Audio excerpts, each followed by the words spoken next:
The next item of business is a debate on motion 22780 in the name of Jamie Green on prioritising education over independence. May I ask those who wish to speak in the debate to press the request to speak buttons, and I call on Jamie Green to speak to and move the motion for up to 13 minutes, please. Thank you, Deputy Presiding Officer. I would say this is arguably one of the most important motions that I'll lay before Parliament in my time here. Education. Because essentially it is asking this Parliament in the middle of a global pandemic, which is fresh on all of our minds this week, and whilst this Parliament and the Government has much on its plate, that we focus what time and attention we can on education and not on passing bills, on referendums. But let me open my remarks with some, I think, well-deserved thanks. Let me thank our teachers, if the hecklers and the government benches will let me continue. Let me thank our teachers and our school staff, and from many beleaguered shifts, from blended learning to making schools safe full-time, from the exam grade fiasco, and even from working from home during lockdown, reaching out to their own pupils in every way that they can. But let us also thank Scotland's young people today, who, through no fault of their own, this year have had their education normality denied and are being asked to limit social interactions at an age when social interaction creates friendships which will last them a lifetime. Presiding Officer, the motion up for debate today is intentionally binary because it speaks for itself. We contest that education should be the priority of this government and that closing the attainment gap in our schools is more important than independence. And I cannot understand why Mr Swinney, who I respect has long-standing views on the Constitution, as others do, does not agree with that sentiment. If Mr Swinney disagrees, he has to explain to us why. Which of these is more important to him? And the government's attempt to amend the motion speaks for itself too. Because, you know, when the SNP shoves Brexit, power grab and Boris into an amendment when debating something over which they have presided for over a decade, you know they have truly run out of arguments. Presiding Officer, this is a simple choice we face. In the middle of a pandemic, in the middle of an economic crisis, in the middle of an ever-changing legislative landscape, the ability of this Parliament to close the attainment gap is made ever more difficult. Surely that would be a legacy this Parliament would be proud of if we were to close it. And why would we make that task any more difficult for ourselves? Why would the SNP government think it reasonable to even contemplate introducing legislation in this session of Parliament on constitutional matters such as referendums? Why would we as a Parliament with less than 6 full months sitting time think it wise to spend our committee time, our civil service time, our legislative time, our chamber time on a referendum bill? I thought education, Presiding Officer, was this government's #1 priority. The First Minister said it was hers, but sadly, as is often the case with the First Minister and her government, the rhetoric and the reality are two very different things. Because let's face it, if this Parliament is serious about truly getting it right for every child in Scotland, then it must do the right thing and put education at the heart of its deliberations. Now, last week these benches launched a paper which sought to add to that debate. Now, I appreciate the government benches will go out of their way today to pick as many holes as they can with it. And that's fine. That is normal political discourse. But what I will say is this: pick as many holes in our ideas as you like, but at least we have some. Because restoring every school to the best it can be will require every one of us to get our heads out of the sand and admit where we can do better. And that is especially true of this government. Last week, we heard from Mike Robinson, Chief Executive of the Royal Scottish Geographical Society, who warned that Scotland's schools are at risk from a system which is, I quote, incoherent, under-supported and poorly funded. That is a stark warning. If things were well, then this government would not have accepted the need for a full-scale OECD review into the curriculum for excellence, 5 years after its last full-scale review, all 175 pages of it.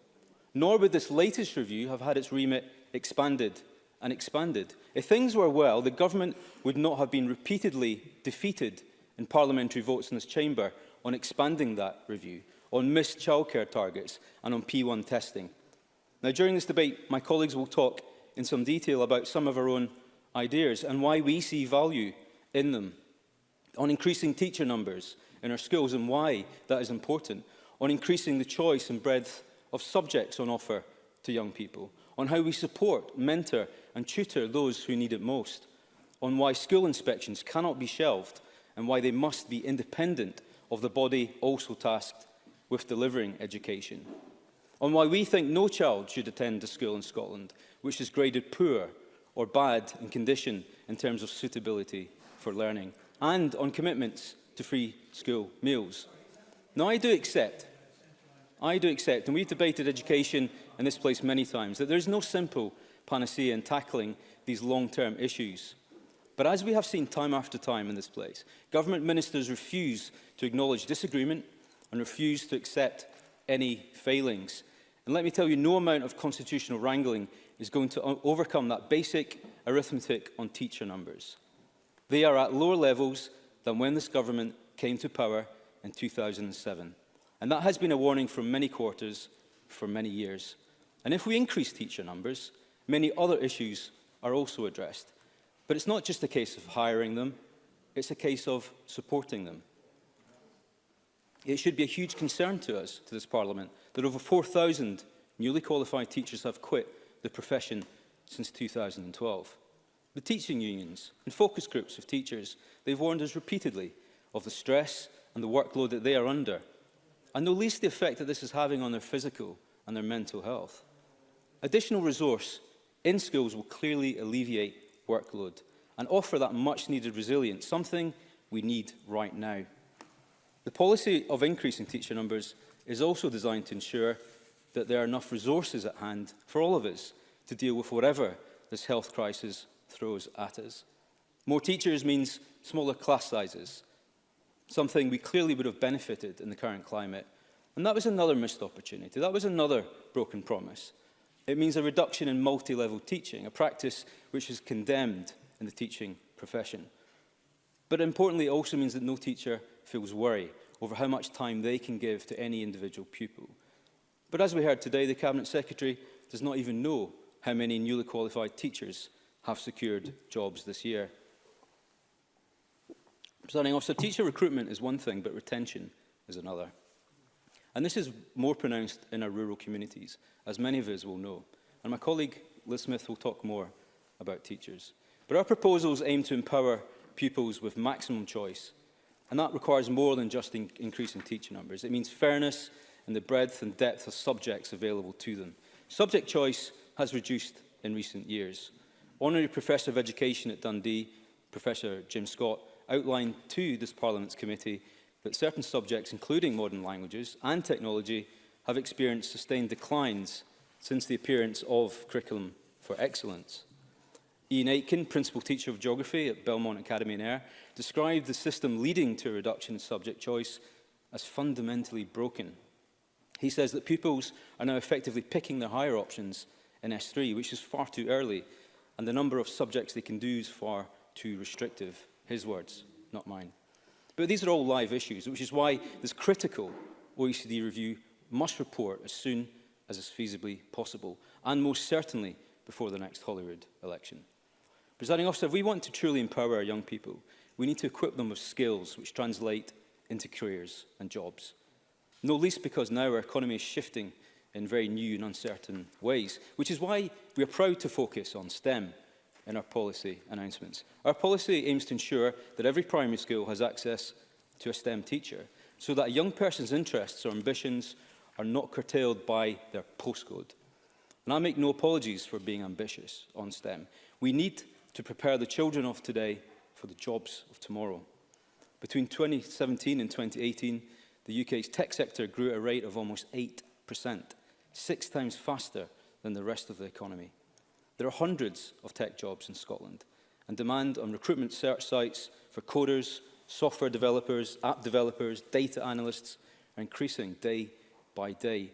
But tech may be excelling out there in the real world. The same cannot be said of STEM attainment in our schools. We know from PISA scores that Scotland is underperforming in maths. Our scores are now lower than they were in 2003. We know that 1 in 4 pupils are failing to achieve OECD Level 2 ability, in that subject. We know that 1 in 5 pupils are failing to achieve that level in science, with both girls' and boys' attainment far lower now than it was in 2006, and well below the UK average. But I want young people not just to be excited by science and tech, but to be able to study them and achieve in them. And that has to start at primary education. Attainment matters, and it matters from a young age, not just in STEM, but across all subjects. The most recent Scottish Household Survey showed us that almost 3 in 10 adults in our most deprived communities have no qualifications. We saw earlier this year that the attainment gap in Scotland has narrowed, as I'm sure we'll hear from Mr Swinney. And normally I'd say this is something to be proud of and take credit for. But it only narrowed because the proportion of young people in a positive destination fell faster in our least disadvantaged communities than the most. So yes, it did narrow, but both groups are worse off year on year. And Mr Swinney celebrated that as an achievement, which is why we must close it. But we must close it the right way, in a way that is fair to all pupils of all backgrounds. Presiding Officer, I'll close my remarks today with where I started. My belief is that this Parliament already has the power, and not just the power, but the opportunity to get it right for every child. We don't need a referendum to put Scottish education at the heart of this Parliament. And the amendment today presented to us by the SNP, in Mr Swinney's name, I think is beneath him. And I think he knows that. It's quite simply the last desperate punch in the ring when you know your time's up and the bell's about to ring. Because whatever ridiculous or empty rhetoric we will hear today in this debate from the SNP in defence of their position, one thing remains true: the Education Secretary and his party and each and every one of us can make it abundantly clear at decision time today where our priorities lie. Let's put education ahead of separation. Is that really too much to ask for? I move the motion in my name.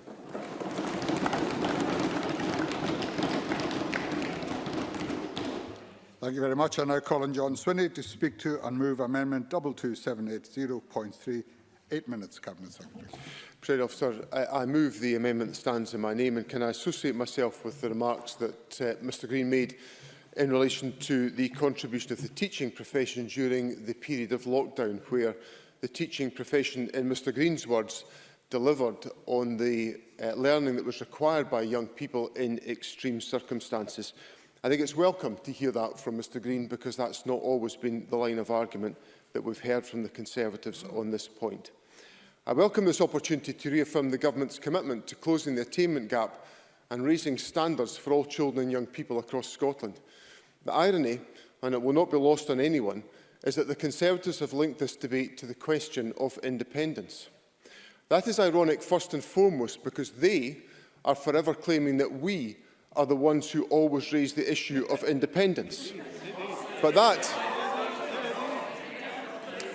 that is not the only irony, Presiding Officer. We know, Presiding Officer, that the root cause of the attainment gap is poverty. Schools do not create it, far from it. They are one of the best tools that we have to overcome it. So it's ironic that the Conservative Party, the party of welfare cuts, the party of the bedroom tax, the party of devil take the hindmost economics, the Conservative Party decides to bring a debate on the attainment gap. MSPs opposite sit here and support children being fed from food banks, mothers being sanctioned for their benefits, and the most vulnerable have been abandoned by a UK government as uncaring as it is unelected by the people of Scotland. It is not just ironic, it is downright astonishing that they have decided to pair the attainment gap with the issue of independence. They sit in a Parliament that would willingly pass laws tomorrow to end welfare cuts, that would legislate in a heartbeat to end benefit sanctions, that would pass a budget to feed the poorest and lift the most vulnerable out of destitution. This Parliament would do all that and more, so much more, to tackle the root causes of inequality in education and across society if we had the powers of an independent nation. I'll give way to Liz Smith. Liz Smith. Thank the Cabinet Secretary for giving way. This Parliament had the opportunity for a new education bill. Why did that not come forward? John Swinney. Because the government was able to make the reforms without legislating for it. About empowering schools, about putting power into the hands of our teachers and our head teachers and enabling them to take the action to close the attainment gap. So, Presiding Officer, not only is there the irony of the Conservative position in this debate, there's also the hypocrisy of the Conservatives in this debate. Because the Conservatives' position is actually worse than simply refusing to will the means to tackle the root cause of the attainment gap, which is poverty. They are actively trying to strip this Parliament of the powers that it has to tackle these issues. The Internal Market Bill is a naked power grab, not my words, but the words of the First Minister of Wales.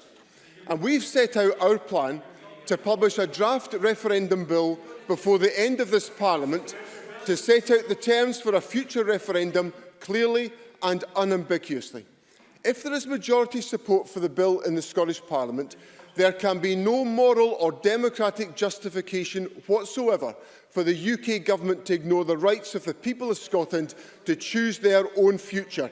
And be in no doubt, Presiding Officer, that day is coming. Soon, very soon, the people will be heard and the Tories will be left on the wrong side of history on the Scottish question. I'll call Daniel Johnson in a moment, but can I say particularly to the Conservative benches this afternoon that it is important that we all are able to hear the questions that are asked by interventions and the replies. I thank the Deputy First Minister for giving way, and I understand his frustrations in terms of the debate that's been drawn by the Conservatives. But we're 4 minutes into his speech, so could he maybe talk about some of the things that the government is doing to close the attainment gap, rather than pointing the finger elsewhere? John Swinney. That's precisely the timely point that I've got to in my speech.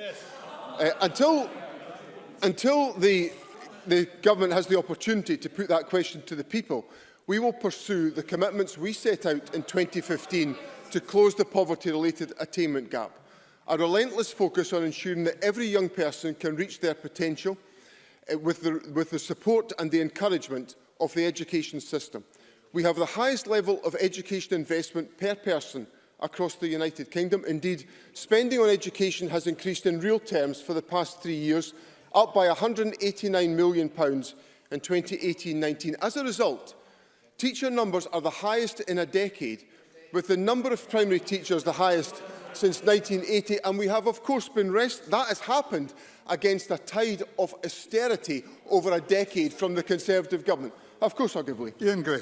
Mr Swinney accept that many of those new teaching posts are part-time or temporary because of the way he's chosen to fund teacher increases? Well, no, I don't, because the overwhelming majority of teaching posts are permanent posts, which I thought a former teacher would have known something about. So the government has also taken forward a range of other investments to support struggling families. We've introduced a national minimum school clothing grant of £100 to help more families afford school uniform costs. Our expansion of free school meals saves a family in primaries 1 to 3 an average of £400 per child per year, and also children are being nourished with a nutritious meal at the heart of the day. And we're leading the way as the only administration in the United Kingdom to offer bursary support targeted specifically for care-experienced students. This and more has been done to directly help struggling families. But we've also put more resources into the hands of schools themselves through the Pupil Equity Fund. That makes teachers the decision-makers in how best to invest in their schools. And earlier this year, we confirmed for the first time more than £250 million in pupil equity funding will be available to 97% of schools in this school year and in the next. Now, national evidence shows that this focus is making a real difference.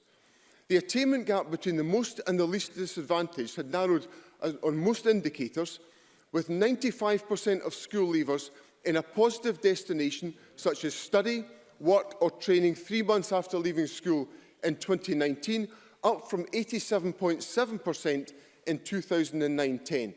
And most head teachers have indicated that the poverty-related attainment gap in their schools is closing as a consequence of the investment in the Scottish Attainment Challenge that the government has made. Now, we know that lockdown has been particularly difficult for pupils and families from the most disadvantaged communities.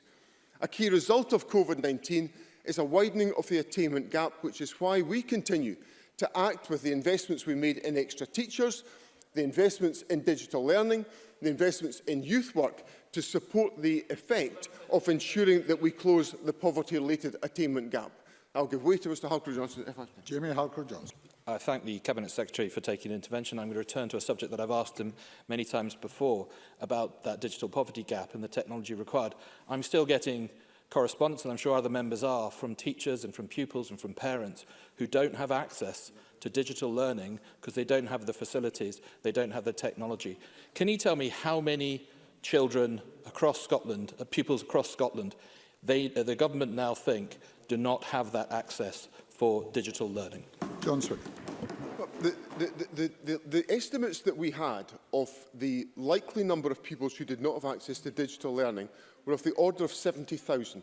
Now, the government has put in place, through the first tranche of the proposals that we've put in place, 25,000 devices to tackle that issue. We have then distributed a sum of money which is almost 3 times the size of the money allocated for the 25,000 digital devices to local authorities to fill those local gaps in a targeted way to meet that need. So that is the government putting the resources directly into closing the digital divide and empowering our schools and our local authorities with the resources to do exactly that.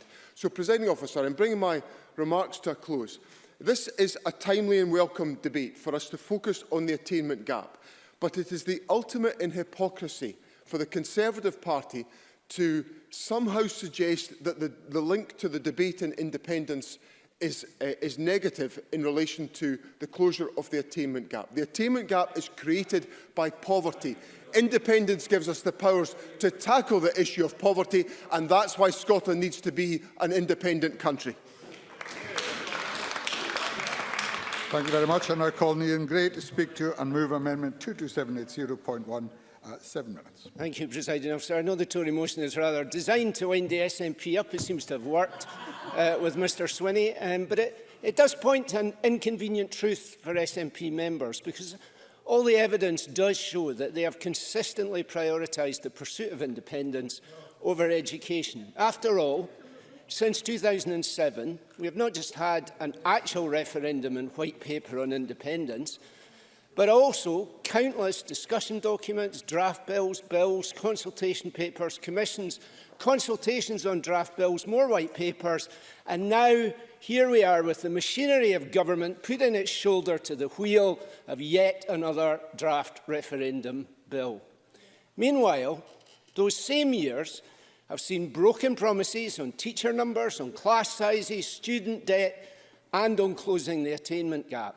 Cuts in teacher numbers, cuts in support staff, cuts in additional support specialists, rising class sizes, falling literacy and numeracy rates compared with other countries and compared with previous years, falling pass rates year on year at Highers, pupils routinely being taught in classes of 2, 3 or even 4 different levels. And of course, an attainment gap which actually stubbornly refuses to close, except through Mr Swinney's ever more convoluted ways of trying to measure it. And what's more, not only have they failed on the attainment gap, they are failing too on the causes of the attainment gap. Because Mr Swinney is absolutely correct. It is poverty that underlies that attainment gap. There is no doubt that success in education is the best route out of poverty. If there is a magic key to unlock greater opportunity and a better life, it is education. And equity in education does mean that we must provide every additional support we can to those who face the greatest barriers to educational success, to overcome those barriers and to achieve.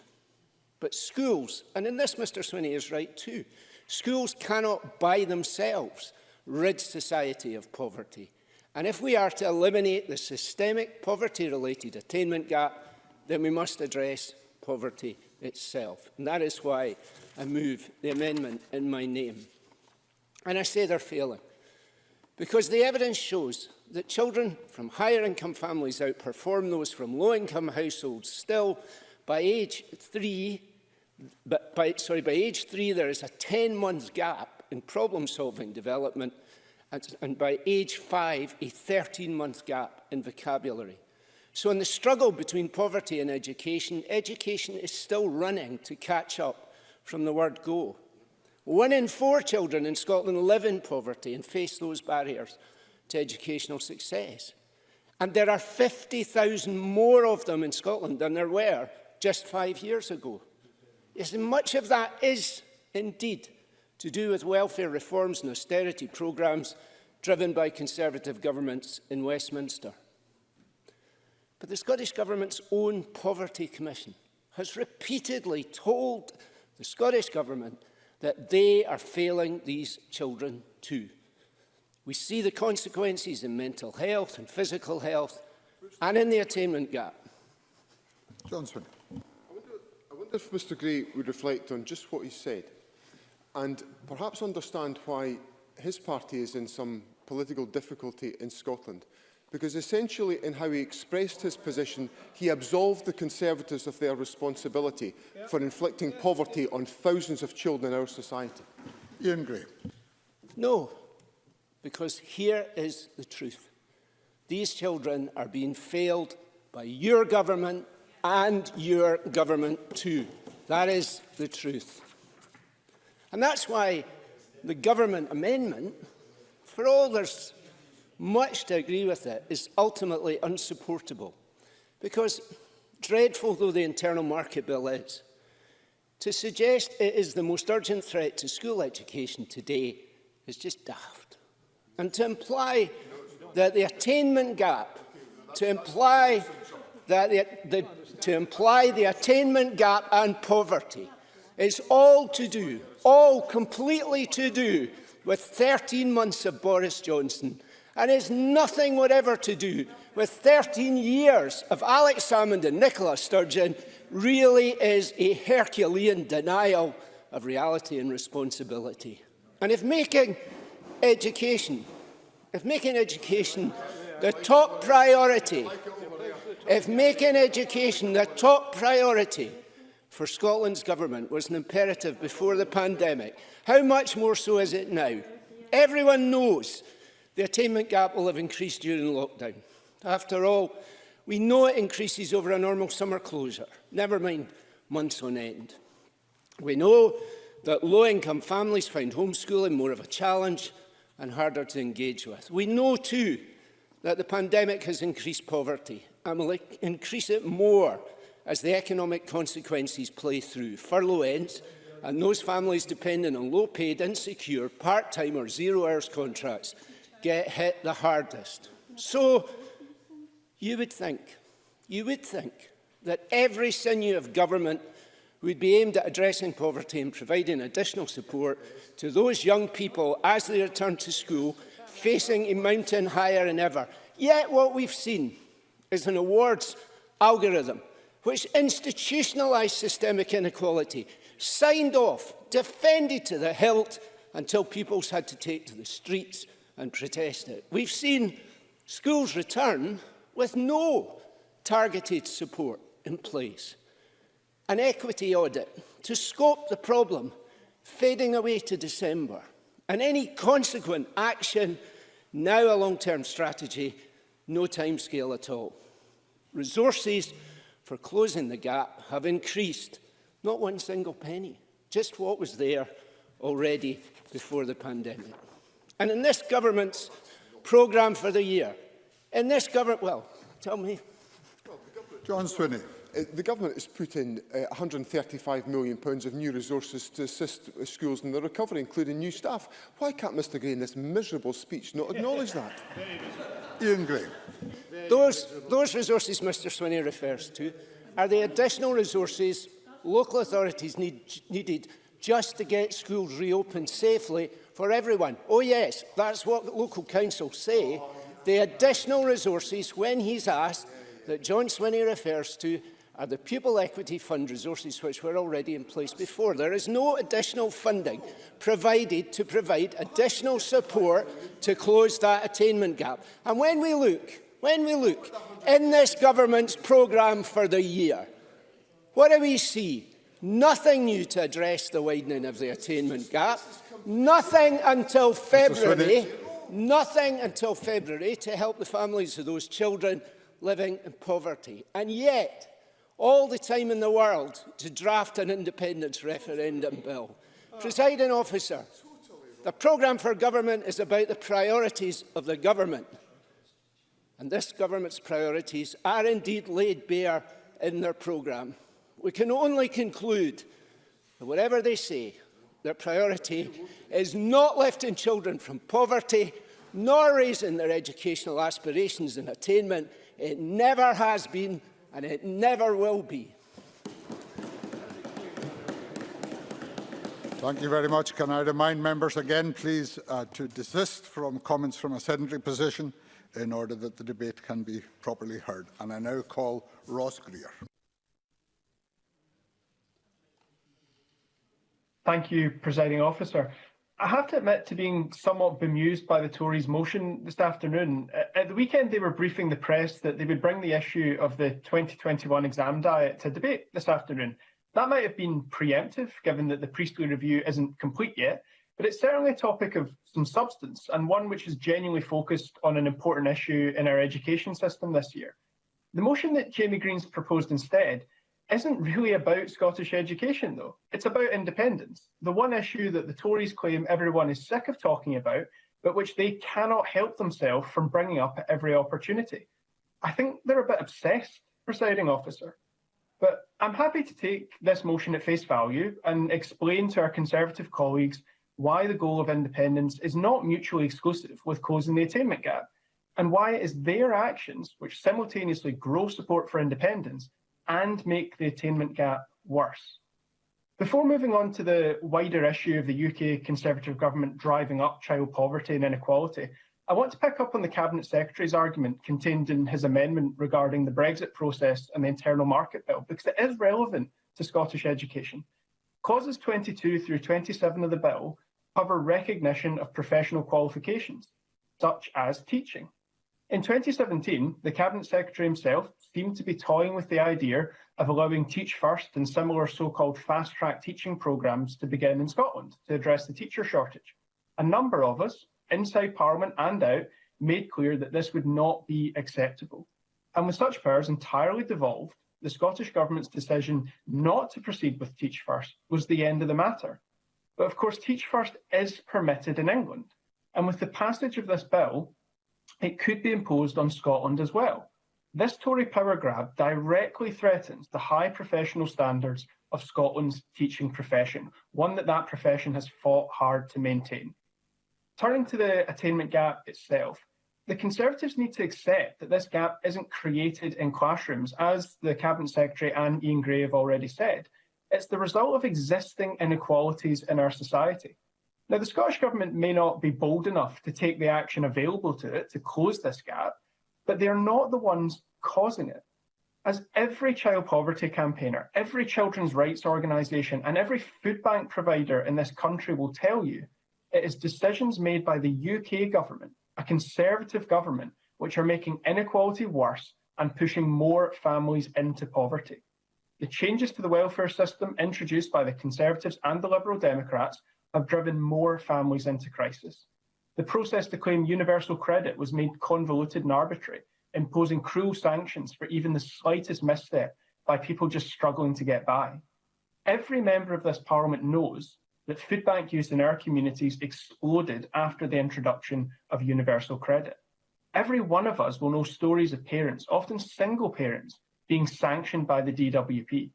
What impact do the Conservatives think hunger has on a child's ability to learn? If this motion had been brought by the Labour Party, I would still have opposed it, but I would have at least believed it to be sincere, for this to be a sincere debate. But I can't believe there's any sincerity from the Conservatives here today. The indisputable reality is that Conservative policies and Conservative actions in government make the attainment gap worse. They push more children into poverty and more families into crisis.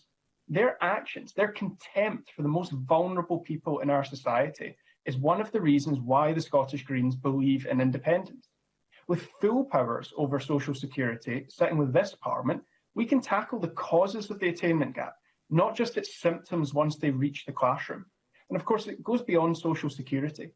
72% of children living in poverty in the UK are in households where at least one parent works. The reason for that is very simple. The Conservatives have kept the minimum wage below the level needed to live above the poverty line. And of course, with independence we can, and I believe we would, choose differently.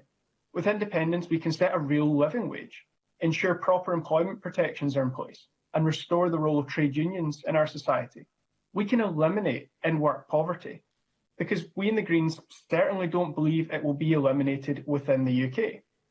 That is how we would tackle the socio-economic inequalities which cause the attainment gap in our schools. But to be clear, we do believe that far, far more can and should be done now with the powers currently available to the Scottish Government.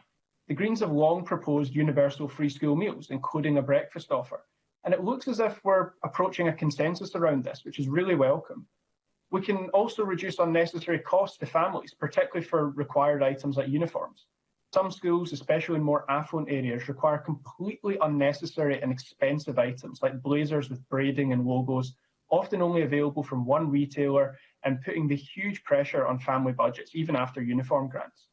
We can restore the hundreds of lost additional support needs posts, both teachers and support staff, because we know the link between additional needs and socioeconomic background.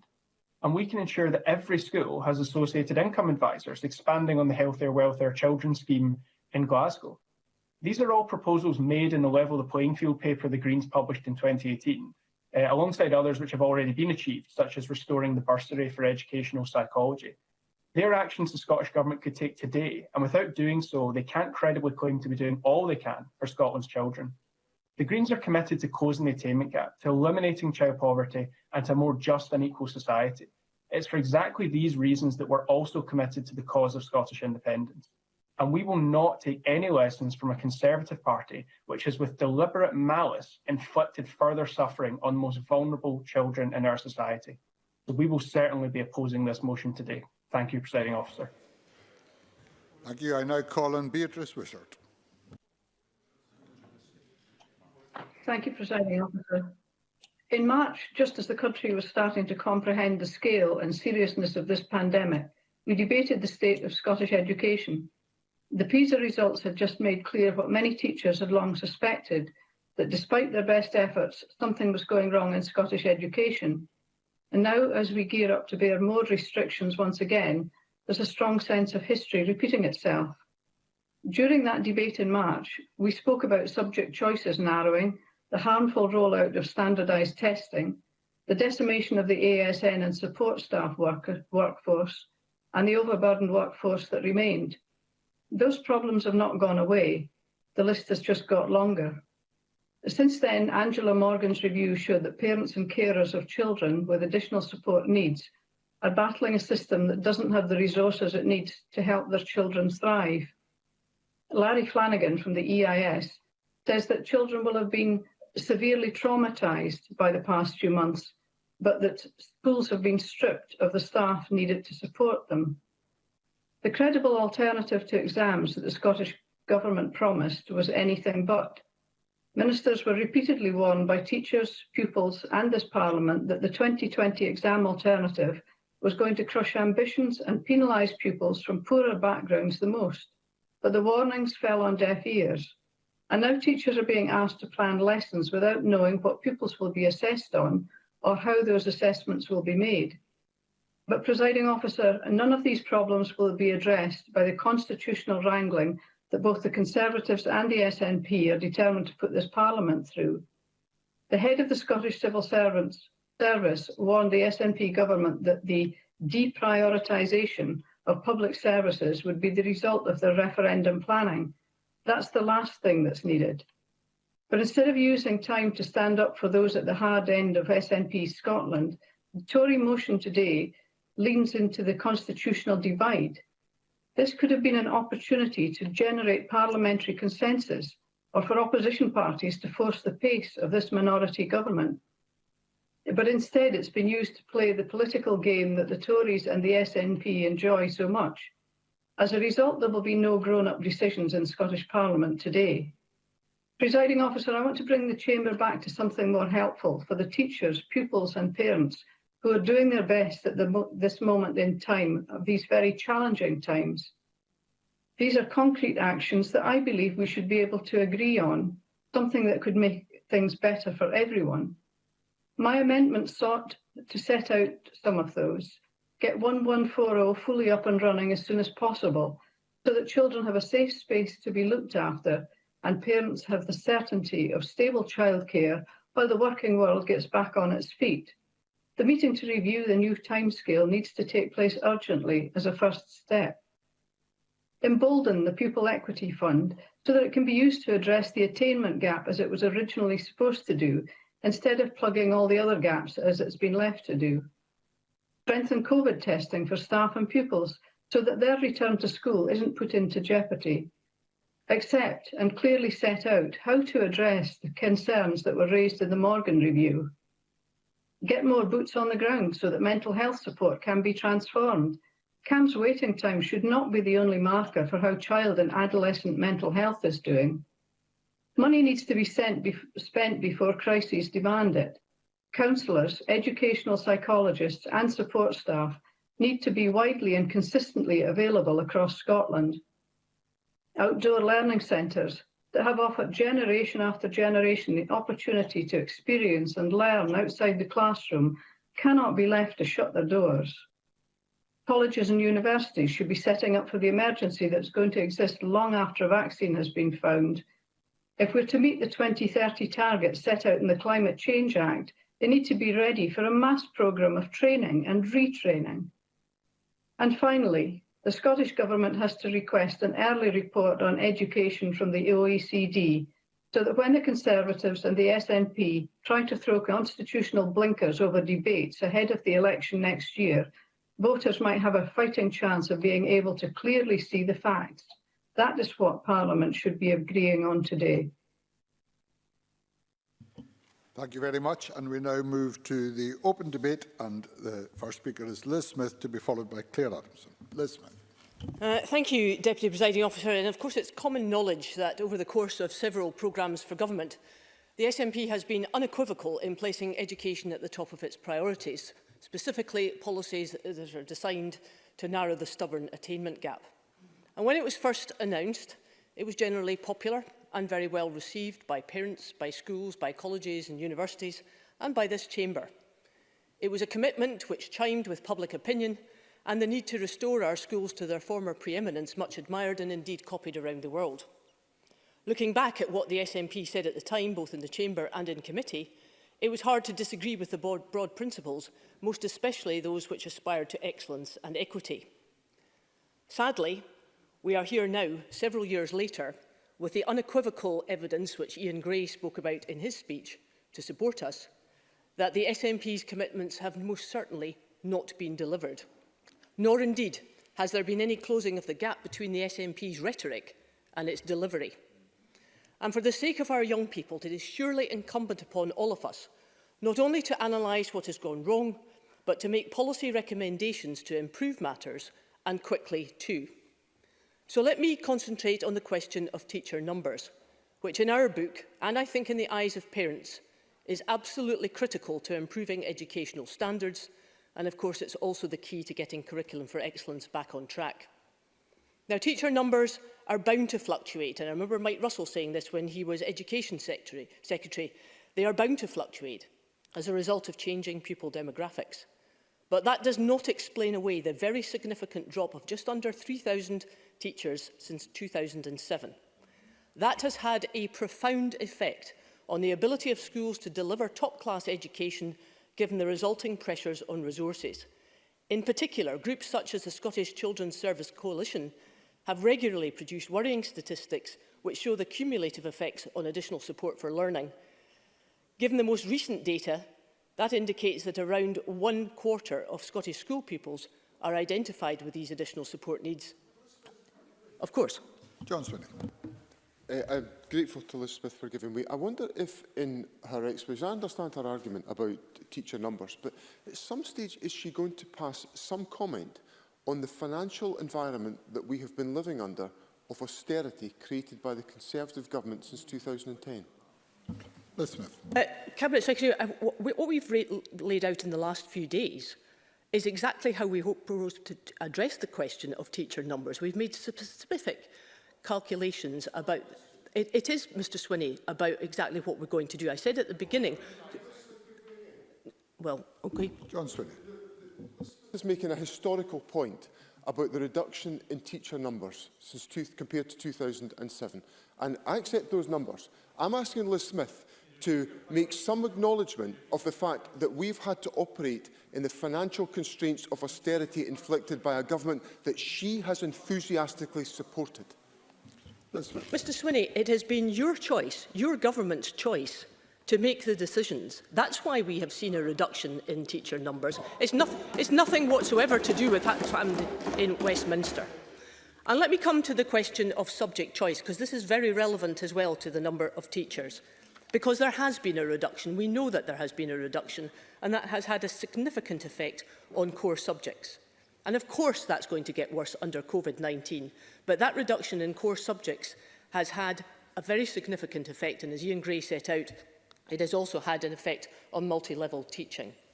And we know also that on far too many occasions in recent years, the inability of some local authorities to find teachers to employ, often after extensive advertisement, has lain bare the fact that workforce planning is in some crucial areas inadequate. There are clearly barriers within the system which is preventing a more flexible and a more free movement of qualified teaching workers to the whole system. Now, I fully appreciate, and I said before, that we can't turn round that overnight. But what we can do is to make a lot of progress, and we should have been making that progress because we were warned about this many years ago. In fact, to give Fiona Hislop her credit as Cabinet Secretary for Education, she said when she took over the job in 2008 that she was very surprised that local government teacher requirements were not fully factored into national planning. So she asked her new teacher employment working group in those days to address that. But of course, on top of that came cuts. 30 million down to 22 million in 2016. And too often we have heard from probationers who have come to the Education Committee to give evidence that there are constraints within the system which creates a disincentive to apply for some of the posts of their choice. Too often there has been a disconnect between teaching universities, the GTCS and local government.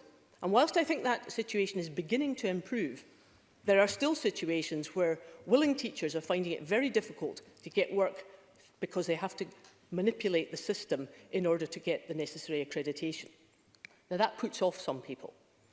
And let me tell the Parliament about the Teach First situation, because that was something, as I understand it, that Mr Swinney was actually quite interested in at one stage for having a Scottish version of it. I believe that he spoke at that time to Aberdeen University and to the GTCS about the policy of having a GTCS accredited Scottish Teacher First system. And if he wants to deny that, I'll be interested if he chooses to do so, because that was a possibility of getting rid of some of the inflexibilities in the system. And we know too that in 2016, the STEMEC report, Scottish Government report, calls were made to diversify the routes into science teaching. I think we are making some progress on the STEM bursary scheme, but we haven't had very many updates on that just now. And can I re-echo the call that we made in 2015 when the Royal Society of Chemistry made the call for a dedicated science teacher to be assigned to every primary school. Presiding Officer, Mr Swinney acknowledges, quite rightly, that he is ultimately responsible for decision-making within education. The public agrees. But they share our frustration that despite all the undoubted talent in Scotland's schools, we are not performing nearly so well as we should be. And that's a conclusion that the OECD came to back in 2015. The oft-quoted mantra that education is the SNP's top priority has proven to be no more than hollow words, most especially when the main priority in this year's programme for government was all about independence. Thank you. Claire Adamson, to be followed by Joanne Lamont. Thank you, Presiding Officer. I am glad to be speaking in this debate this afternoon raised by the Conservatives, but I note that in laying this motion and telling the SNP to focus on closing the attainment gap, they have failed to give the matter at hand its full title, the poverty-related attainment gap. May I say to Mr Gray that the inconvenient truth of the afternoon is that the Conservatives are responsible for austerity policies that cause poverty, and that they hold the levers of power to address this fully. This leaves the Scottish Government mitigating for poor ideological decisions taken elsewhere. A conundrum that would easily be solved by a vote for independence. The Scottish Government has tackled poverty. We are still in the delivery stages of Every Child, Every Chance. This delivered £12 million of investment on intensive employment support for parents, increased funding for workplace equality funds, with it being made available to support employer-led projects to advance the work of equality, a new minimum payment for school clothing grants, a £1 million additional funding for practical support for children experiencing food insecurity during school holidays, and a new focus for families in the Warmer Homes Initiative. £3 million of investment for a new financial health check, and the delivery of the Carnegie UK Trust's Affordable Credit Loan Fund. All of these designed to improve the poverty situation that causes the attainment gap. When I was involved in the Welfare Committee in the last term of the Parliament, we commissioned work by Sheffield Hallam University and reported on the cumulative impact of welfare reform on households in Scotland. It was known that it would reduce incomes in Scotland by £1.5 billion a year. That's £440 for every adult of working age. Families with dependent children are one of the largest losers in the welfare reform agenda. So couples with children lose an average of £1,400 a year, while lone parents up to £1,800 a year. And these cumulative impacts have been largely hidden. Families with children lose an estimated amount £960 million a year, approaching 2/3 of the overall financial loss to Scotland from welfare reform. Nearly half the benefits half of these benefit cuts were expected to fall on in-work households. Since then, the government has invested over £576 million in tackling the poverty-related attainment gap. The UK, on the other hand, has binned statistics on child poverty, cuts benefits, and introduced the despicable so-called rape clause. The Scottish Government has made its central mission to deliver both excellence and equity across our education. I won't reiterate the successes that have been mentioned this afternoon. There have been a host of measures and achievements brought in by the SNP and government to attain the goal of excellence and equity in education. But that's not what the Conservatives are interested in. They have chosen to position their own debate on education on constitutional politics. So I will take their invitation and discuss the constitutional situation in Scotland. The Conservatives do not accept that constitutional constraints upon the Scottish Parliament and the Scottish Government have a direct impact on our ability to deal with issues the opposition profess to care about. Constitutional constraints have a very real and tangible impact on our ability to legislate and invest in policy areas that matter to the people of Scotland. The Scottish Government is delivering on its commitments, and at the same time, polls show a consistent majority in Scotland in favour of independence. The Conservatives believe that these issues are mutually exclusive, but I disagree. And I don't agree that independence comes at the expense of all other issues. And it seems that neither do the people of Scotland. The Conservative benches seem rancorous when independence is even uttered by the SNP, but they are content for their own party to drive a coach and horses through our constitutional arrangements. They are silent when faced with a UK legislation which will rip up the devolution settlement, but irate when the Scottish Government suggests it should take its own decisions affecting the people of Scotland. An interviewer answered once that this was a once-in-generation referendum first time, and that is held as sacrosanct. But yet binding laws of international treaty are being broken at will by the UK Conservatives. They cannot have it both ways, Presiding Officer. Thank you very much. I call Joanne Lamond to be followed by Kenneth Gibson. Thank you, and can I say that I welcome the opportunity to discuss how we create a fairer society and how we can tackle inequality, an inequality which of course is particularly visible in education. And of course we know that decisions in education system can reinforce inequality, can deny opportunity, but can also, where policy is rigorous, see education as an important means of greater fairness in society. And that's why I particularly was so angry at what the Scottish Government chose to do around the exam results. It was such a clear example of choices being made that would disadvantage those who are already most disadvantaged. And of course, we need to understand that tackling inequality in education requires an understanding of the economic and social inequality, the inequity of life chances more broadly in our communities, and how that feeds into formal education.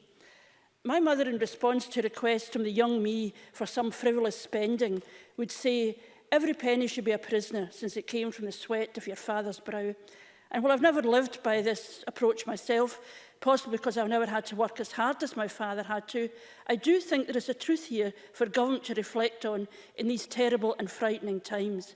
Every penny, every budget, every resource, every bit of intellectual time and energy need to be focused on tackling this crisis, understanding how disproportionately it is now affecting those who are already the most disadvantaged. And the evidence of this unfolding disaster for all too many families is all too clear. In recent weeks, I've heard evidence from groups like adult survivors of abuse, of carers, unpaid, young carers, amongst others, disabled people. They have all had powerful testimony of the toll on their well-being, on their income, on the support they receive of the current crisis, compounding the challenges that are already at the core of their lives. And it is to do them a grave disservice to suggest that focusing on the Constitution can address their need now. We should not be overwhelmed by the scale of the challenge, but we do need to and expect the total focus of government on these challenges. It's not good enough to point at what you cannot do when government is resisting many of the actions that would make a difference. In every aspect of our lives, there are examples of inequality, but there is, of course, a particular focus here in education. And I repeat my strongly held views that Scottish Government action in education is making things worse, whether it's in multi-level teaching, reduction in subject choices, reduction in support for young people with additional support needs, reduction of support staff in our schools. And in this crisis, these problems are multiplied. We are very clear about the impact of the lack of access to digital support. We can only fear what the impact of lockdown has been for young people for whom school has been a sanctuary.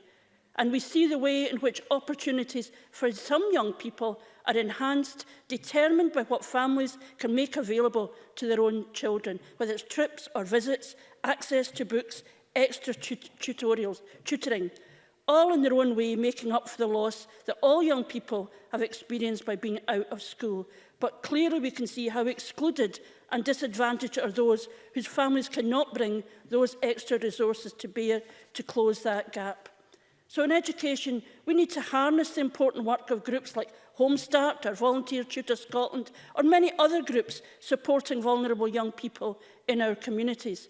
But at the same time in my city, we are seeing cuts to the budgets of these very groups that do work closely with individual families. Those are choices by the Scottish Government. These are choices made by this government that have a direct impact on the opportunities of young people in our city. And indeed libraries, let me finish this point, the great idea of supporting all in accessing knowledge, we are seeing in our city the potential for these libraries to be closed. Jamie Green. Just a brief intervention. I thank the member. Would the Labour benches support our calls for a national tutoring and mentoring scheme using some of these organisations, properly funded, to deliver support to families who need it most in some of these communities? John Lamont. Well, I would be hesitant to support any proposal without reading all the detail, but I know that there are people willing to support youngsters. Indeed, I'm involved with a group myself, Volunteer Support Scotland, which looks at how you harness that commitment of people to support our young people, not as a substitute for formal education, but a way of bolstering and supporting individual families. We need more support staff, not fewer. We need more homelink staff, not fewer. We need more teachers and learning support teachers, not fewer. We need resources directed into the most disadvantaged communities. And I've not heard from the Cabinet Secretary a commitment to directing resources into those schools where the most vulnerable children must now be supported when we haven't known what has happened to them when they've been out of school. Local government is critical to delivering the support at a very local level into families, and the cuts to local government budgets need to stop. Stop the top slicing for headlines like the invisible 25,000 laptops and get resources into our communities. We cannot mark our success only in how we support those who survive through to higher education. We need to dismantle the barriers that see young people achieving less than their full potential. We see young people dropping out long before the end of their compulsory education. And nobody is saying it's going to be easy. But to be kind to Ross Greer, it's beyond belief to suggest the attainment gap is only caused by what has been done at a UK level, although what is being done at a UK level by the Tories is, of course, having massive impact and disgraceful impact on our communities. So we know there is much to do. We should use our time, our resource, our energies, the talents of our people to make a real difference to the lives of young people right now. There is no greater challenge or privilege and nothing more dishonest than having a get-out clause through the Constitution that prevents you confronting the real challenges our communities are facing right now. Thank you very much. I call Kenneth Gibson to be followed by Alison Harris. Thank you, Presiding Officer. And rather than a get-out clause, it would actually mean that we would have the responsibilities at this Parliament to take all the decisions that we need to take. It was once said of President Gerald Ford that he was so dim he couldn't chew gum and walk straight at the same time. That's a polite version, at least. Jamie Green and other unionists appear to be from the same stable, thinking governments can do only one thing at a time. And if it's only to be education this year, what next year? The NHS, economy, police and fire? When would we get round to the environment or rural affairs? Governments can actually do more than one thing at a time. That's why we have different cabinet and ministerial portfolios. I know the challenges some of Scotland's most disadvantaged children and young people face. I represent many of them. I've also seen first-hand the positive impact of the Scottish Government's commitment to close the attainment gap. The Cabinet Secretary recognises there is no room for a one-size-fits-all approach to education funding. Every child in school has different needs, and so there is specific, focused funding available at all levels to support the children who need it most. Through the Scottish Attainment Challenge, the Scottish Government has invested £750 million over the last 5 years to support pupils in communities with the highest deprivation. North Ayrshire is currently one of 9 challenge authorities and received £5.8 million this year and additional resources to provide focused support to pupils in literacy, numeracy, health and well-being. This funding sits within a range of government initiatives and programmes geared to provide all our children and young people the opportunity to fulfil their potential. This government believes that schools know their pupils best and must have a say in how additional resources are spent, working closely with school leaders at every level to ensure they play an active part in closing the attainment gap. Parental socio-economic background has more influence on attainment than the school attended. Pupil and equity funding is allocated directly to help close the poverty-related attainment gap within each school. This year, head teachers in North Ayrshire will receive £4.3 million directly into their schools, ring-fenced to support children eligible for free school meals and additional children at the head teacher's discretion. By coordinating authority-wide investment in school-specific funding, the Cabinet Secretary is delivering real change for the children who need it most. 88% of head teachers agree these interventions have had a positive impact on closing the attainment gap, and 95% expect further improvements over the next 5 years. When significant improvements are made, ministers are committed to learning from these experiences and implementing them in a way which works well for every school. Investment in school infrastructure is also vital to raising attainment. Teachers teach better and pupils learn better when equipped with modern, fit-for-purpose facilities and the building is not crumbling around them. I'm delighted this government invested over £40 million through the Schools for the Future programme in Cunningham North, including £25 million for Largs Campus and £19 million for Garnet Community Campus, both of which I campaigned for. This Education Secretary is further committed to invest in a new Ardrossan campus, given the go-ahead this summer. These campuses not only provide an enhanced educational environment, they create a sense of community and pride in one's learning environment. Construction is now underway on Lockhart campus, a new state-of-the-art additional support needs campus and respite and residential facility with purpose-built facilities in partnership with North Ayrshire Council, and which will provide ASN-specific nursery care for the very first time in North Ayrshire. These brand new schools either currently have or will have a profoundly positive impact on young people and their families for years to come. This government has worked hard to continue supporting young people throughout the coronavirus pandemic, recognising the disproportionate impact lockdown has had on pupils from disadvantaged backgrounds. That's why it's extended the Pupil Equity Fund, making £250 million available over the next 2 years. Councils and schools have also been given power to redirect Attainment Scotland funding towards measures to mitigate the impact on the most disadvantaged families. And this has enabled schools to provide tablets, to deliver digital and summer learning and support programmes over what has been a difficult 6 months for many families.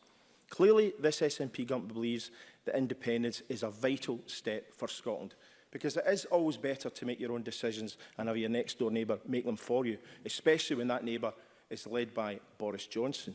Independence is not, of course, an end in itself, and we are determined that we must deliver a fairer, more progressive Scotland. In education, this government has worked relentlessly to provide, through targeted investment and close communication with those who know Scotland's people's best, the best possible start for every child.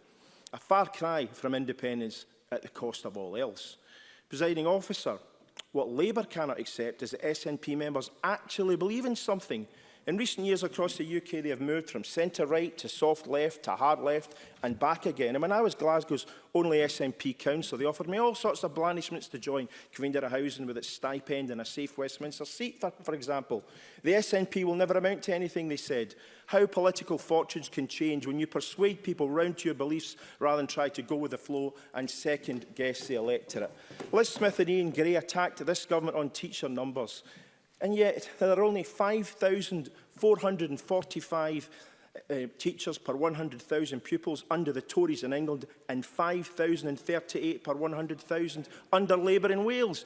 Here in Scotland, there are 7,485 teachers per 100,000 pupils. So quite clearly, Scotland is doing better than the areas of the UK run by the unionist parties. As for Mr Green, who's attacking me from a sedentary position, what does he believe in? Who knows? Take Brexit. He abstained on our first parliamentary vote before coming out after the EU referendum as a Remainer, saddened by the result, but keen to make it work, before transforming himself into a committed Brexiteer who had always been so. He's a gun for hire who just wants to get on. The majority in this Parliament will be relieved it's John Swinney and not Mr Green in charge of Scottish education. Thank you very much. Can I remind everyone who is hoping to take part in this debate to press the request to speak buttons in good time? And can I call Alison Harris to be followed by Rona Mackay? Thank you, Deputy Presiding Officer. The Scottish Government must regret ever saying that education would be its #1 priority, the very issue it wanted to be judged on by parents across Scotland. It was clear, even before the coronavirus pandemic, that this wasn't the case. As we've heard from my colleague Liz Smith, teacher numbers had fallen significantly, with a drop of just under 3,000 teachers since 2007, when the SNP came into power. The performance rates of pupils in a number of subjects, not least core topics like numeracy and literacy, We're not on a level with other countries across the world. And the infamous attainment gap, which has plagued children from deprived communities across Scotland for years, simply wasn't closing. Then the COVID-19 global pandemic hit, and this SNP government was faced with a new range of problems in relation to education. These recent months could have been a chance for the Scottish Government to finally come good on its pledge that education would be its #1 priority. But instead, the problems only worsened. SNP ministers won't want to be reminded of the exam chaos which left tens of thousands of children devastated, that years of schoolwork had resulted in a hugely unfair rewards, leaving their dreams, ambitions and prospects in tatters. And while I appreciate decisions were reversed after vocal and passionate pressure from parents and pupils, and also from across this chamber, we must do everything possible not to repeat the same situation for pupils sitting exams next year. These pupils and indeed teachers need certainty, and whilst this pandemic is unprecedented, the Scottish Government must exhaust all avenues before scrapping next year's National 5 exams and restricting hires. Surely we owe this to our children. As my colleague recently said, nobody is pretending that this is going to be easy, but it must be our central goal to give pupils a return to as much normality as possible. It is important at this stage we pay tribute to the hard-working teachers who have helped make this happen across the country. Their dedication needs and deserves to be repeatedly recognised in this Parliament. So let me address something else within our education system, and that is school inspections. We know that under the SNP, more than 600 primary schools haven't been inspected for more than a decade. And in fact, one has been identified as not having been inspected for 16 years. That's thousands of children who have gone through their entire primary school journey without a single visit from inspectors. Now, I know we're currently living with coronavirus, and suspending inspections until next year to relieve pressure on the system to allow education establishments to focus on reopening schools was the reason given for school inspections being suspended. And that was perfectly reasonable. However, the fact is schools are back and they should be inspected as normal. That's essential to maintaining high standards.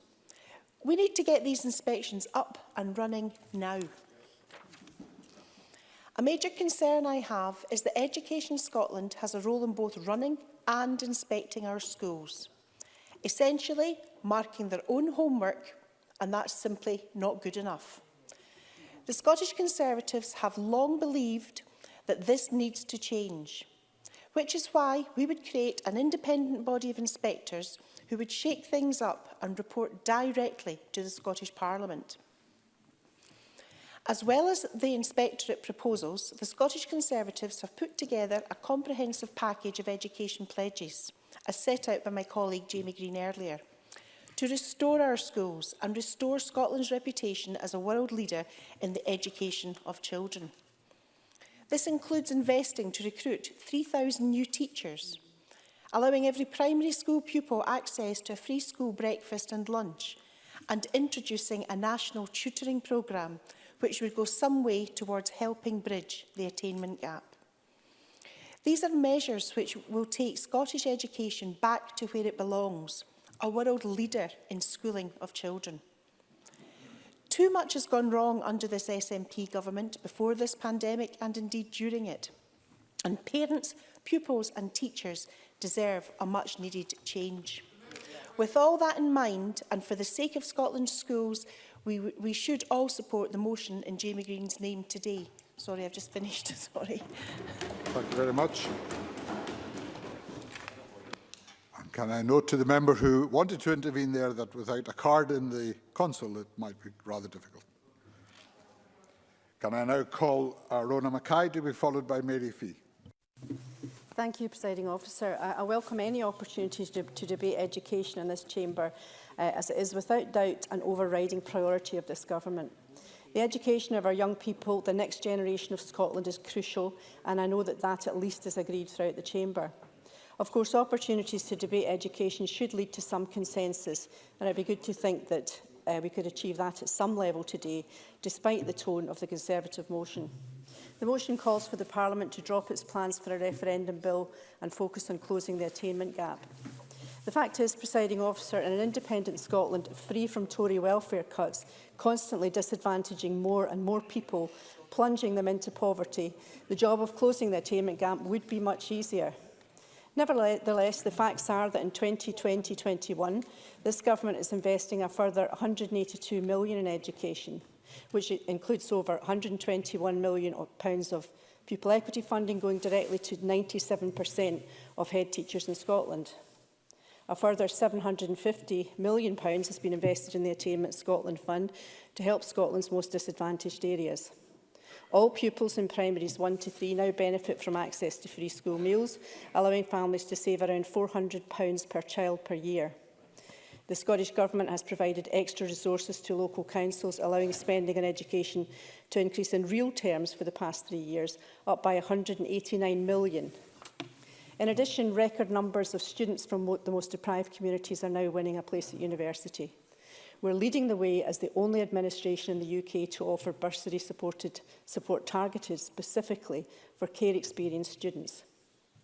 As part of earlier announcements in May, the Scottish Government committed £30 million to support digital inclusion for disadvantaged learners.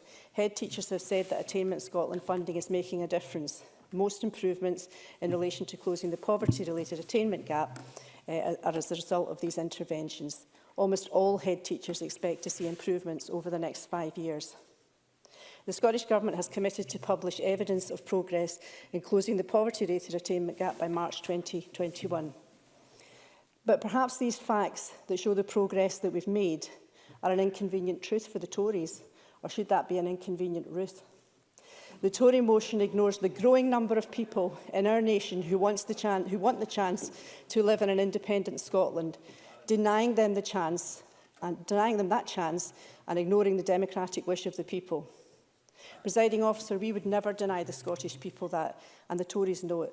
We will always stand up for Scotland, despite Tory cynicism. The Scottish Government plans to publish, before the end of this Parliament, a draft bill for an independence referendum, setting out the terms of a future referendum clearly to the people of Scotland. Independence would allow Scotland to make the public spending choices best suited to Scotland's interests, such as not investing hundreds of billions of pounds such as not investing hundreds of billions of pounds on the Trident missile programme or on a rail track that comes nowhere near Scotland. Presiding Officer, we know that during this year, young people have had an upheaval to every part of their lives due to the coronavirus. As a government, we must do everything we can to minimise the harmful impact on them, having lost months of education. So a further £135 million has been allocated over the next 2 years to support the return to school. This new funding will see us invest to tackle the impact of coronavirus and will include investment in teaching resources to support children and young people's well-being and attainment. Presiding Officer, every MSP in this chamber will, during normal times, have visited schools in their constituencies. And I think it's fair to say that, like me, they will have been super impressed with the learning environment and dedicated staff. Last weekend, pupils at Bishopbriggs Academy took part in a fantastic team effort to raise funds for the Beats and Cancer charity. Their aim was to walk and run the distance from their school to Dubai via Mount Everest and K2. They set £3,000 as their fundraising target, but amazingly, over 3 days, pupils and staff covered 7,759 miles and raised more than £12,000 for the Beatson. These pupils have attained their goal and created memories that will last throughout their lives. So let's put more emphasis on the amazing positivity in Scottish education, rather than concentrating on the negative. Let's focus on the achievements of young people and their teachers. That's far more productive than talking about failure and crisis in this year of all years. Surely we owe our children and young people that, and also the chance to prosper and grow in a flourishing nation. Thank you. Thank you very much. And I call Mary Fee to be followed by Alistair Allen. Thank you, Presiding Officer. And can I begin by saying that this debate is a wasted opportunity from the Conservatives to use their time to have a real focus on education rather than use it as a proxy for an argument on constitutional questions. This is nothing more than a press opportunity from the Tories, knowing it would force the Scottish Government to amend their motion in favour of independence, diverting the topic of today's debate away from the very important issue of education and onto the Constitution. But let me address the motion directly. And the pandemic has placed a considerable strain on public services, and schools have not been immune to these pressures. And it is unforgivable of the Scottish Government to plan for a second referendum at this time. Civil servants' time and resources should be focused on our recovery, not on the breakup of the UK. It should be focused on tackling the stubborn education attainment gap when the risk of poverty is growing because of this pandemic. And that's why Scottish Labour lodged our amendment, as it raises the underlying issue of poverty that causes the attainment gap we see. Poverty is more than an economic issue. It is a health issue and it is an education issue. 1 in 4 children in Scotland are growing up in poverty, and this impacts their development and learning on a daily basis. And the Tories are not absolved from any blame when it comes to the attainment gap, and they cannot be trusted in claiming to stand up for the education of our children and our young people. For over a decade, children and young people, the poorest and the most vulnerable, have faced the brunt of austerity imposed by the Tory as well as the Liberal Democrats in the UK government. Child poverty reduction was and remains central to Labour, abandoned by the Tories for ideological reasons. And Presiding Officer, children from higher income families significantly outperform those from low-income households at age 3 and 5. By age 5, there is a gap of 10 months in problem-solving development and of 13 months in vocabulary.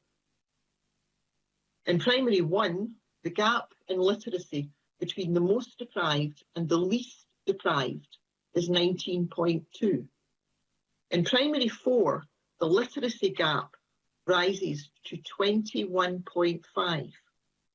The numeracy gap follows the same trend, rising from 13 points in Primary 1 to 18.3 in Primary 4.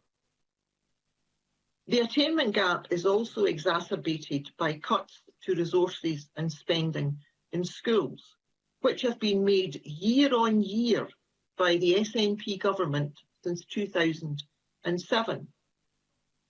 There are 2,853 fewer teachers now than there were in 2007. And primary class sizes have increased, despite the SNP pledge to cut sizes to 18 or fewer. In secondary schools, attainment rates at higher have fallen for the 4th year running, before the grading fiasco we saw a few months ago. We also see a narrowing of the curriculum in our secondary schools. Reform Scotland and this Parliament's Education and Skills Committee backed this up. Reform Scotland found that only a minority of Scottish state schools allowed pupils to sit more than 6 exams, whilst independent schools offer 8 or 9. The Education and Skills Committee found that around 3/4 of schools said that difficulty in recruiting teachers limited subject choice, and over half of pupils said they had not been able to take all the subjects they planned to. And Presiding Officer, what is clear is that neither the SNP or the Scottish Conservatives can be trusted to improve schools and tackle the attainment gap. Instead, they would rather focus on the constitutional questions of the day, despite this global pandemic. And when we do finally come out of the other side of this crisis and return to some form of normality, there will be young people who have been let down by the Scottish and by the UK government throughout their education and their young lives, and they will be blighted by poverty and lack of opportunity. Tackling poverty is central to tackling attainment. And the crisis we are living through will leave more people in poverty, and we need both governments and all parties to focus on the needs of the people, not on the constitutional aims of their parties. Thank you. Thank you. And I now call Alistair Allen to be followed by Brian Whittle. Presiding Officer, from what little I can dimly remember of these things, reductio ad absurdum is a method of proving the falsity of a premise by showing that its logical consequence is absurd or contradictory. Now, what I have to say today does not claim to subject the Conservative motion to that test in any strict logical sense, although I leave Stuart Stevenson perhaps to apply his skills to confirm or deny that afterwards. However, I do want more generally to challenge as absurd the premise of the Tory motion today, which asserts that supporting independence and supporting education are somehow in competition with each other to the point of incompatibility. But before I do, though, let's just consider some of the achievements of Scotland's education system in recent years. 95% of young people leaving school are going on to positive destinations, with the gap between those from the most and least deprived communities, while still very real, the gap is, while very real, is being improved upon.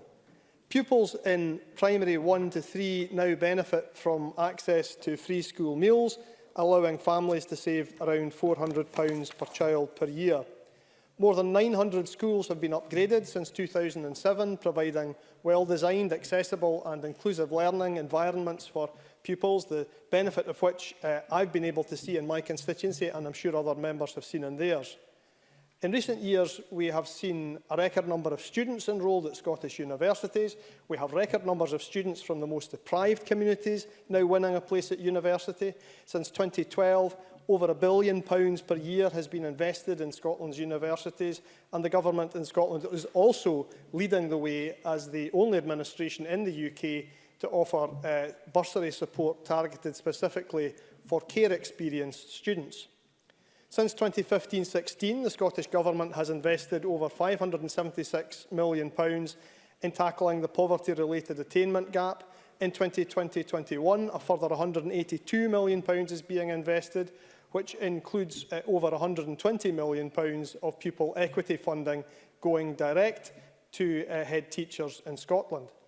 The Scottish Government has also invested in the Attainment Scotland Fund to drive forward improvements in Scotland's most disadvantaged areas, and has introduced a national minimum school clothing grant to help more families afford school uniforms. And there are many more things that I could list, Presiding Officer.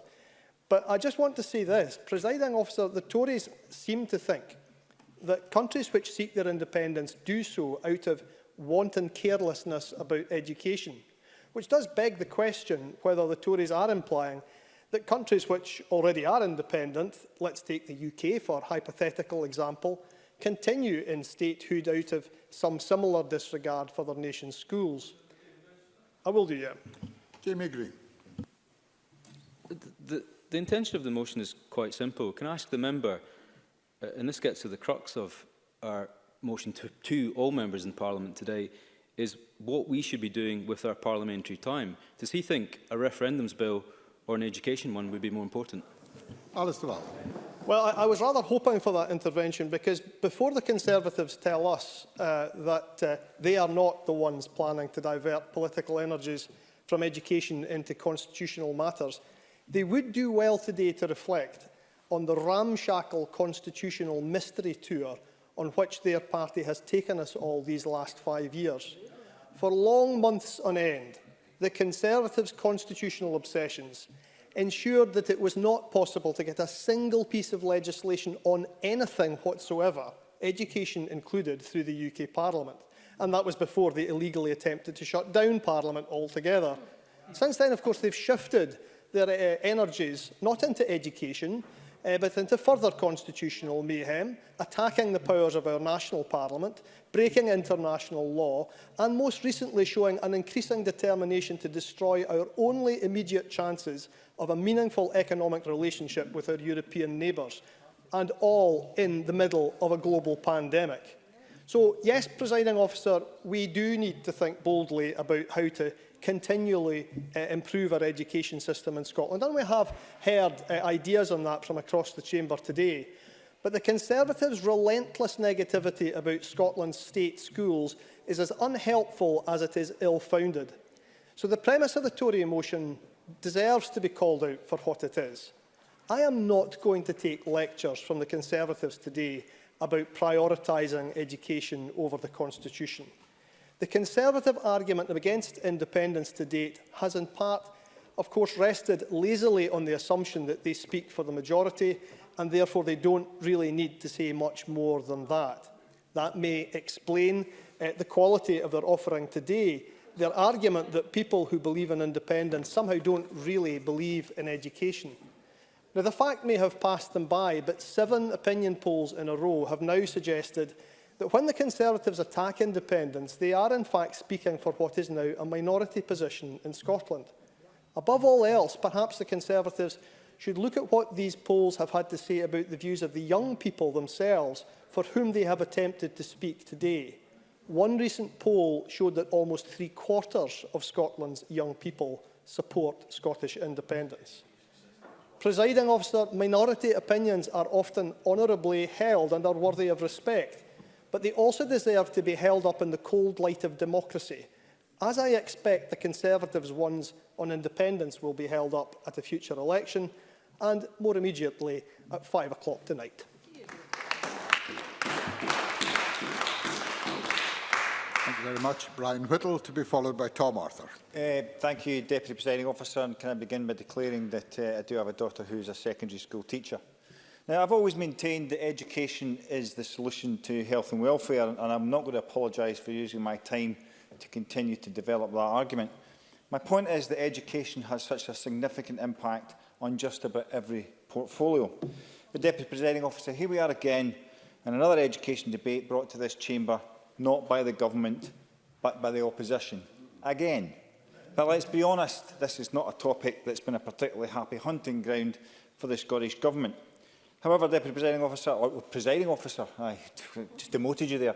I would like to discuss what we could achieve by focusing effort on developing an inclusive, innovative and effective education environment that enables all pupils to achieve, no matter their background or personal circumstances.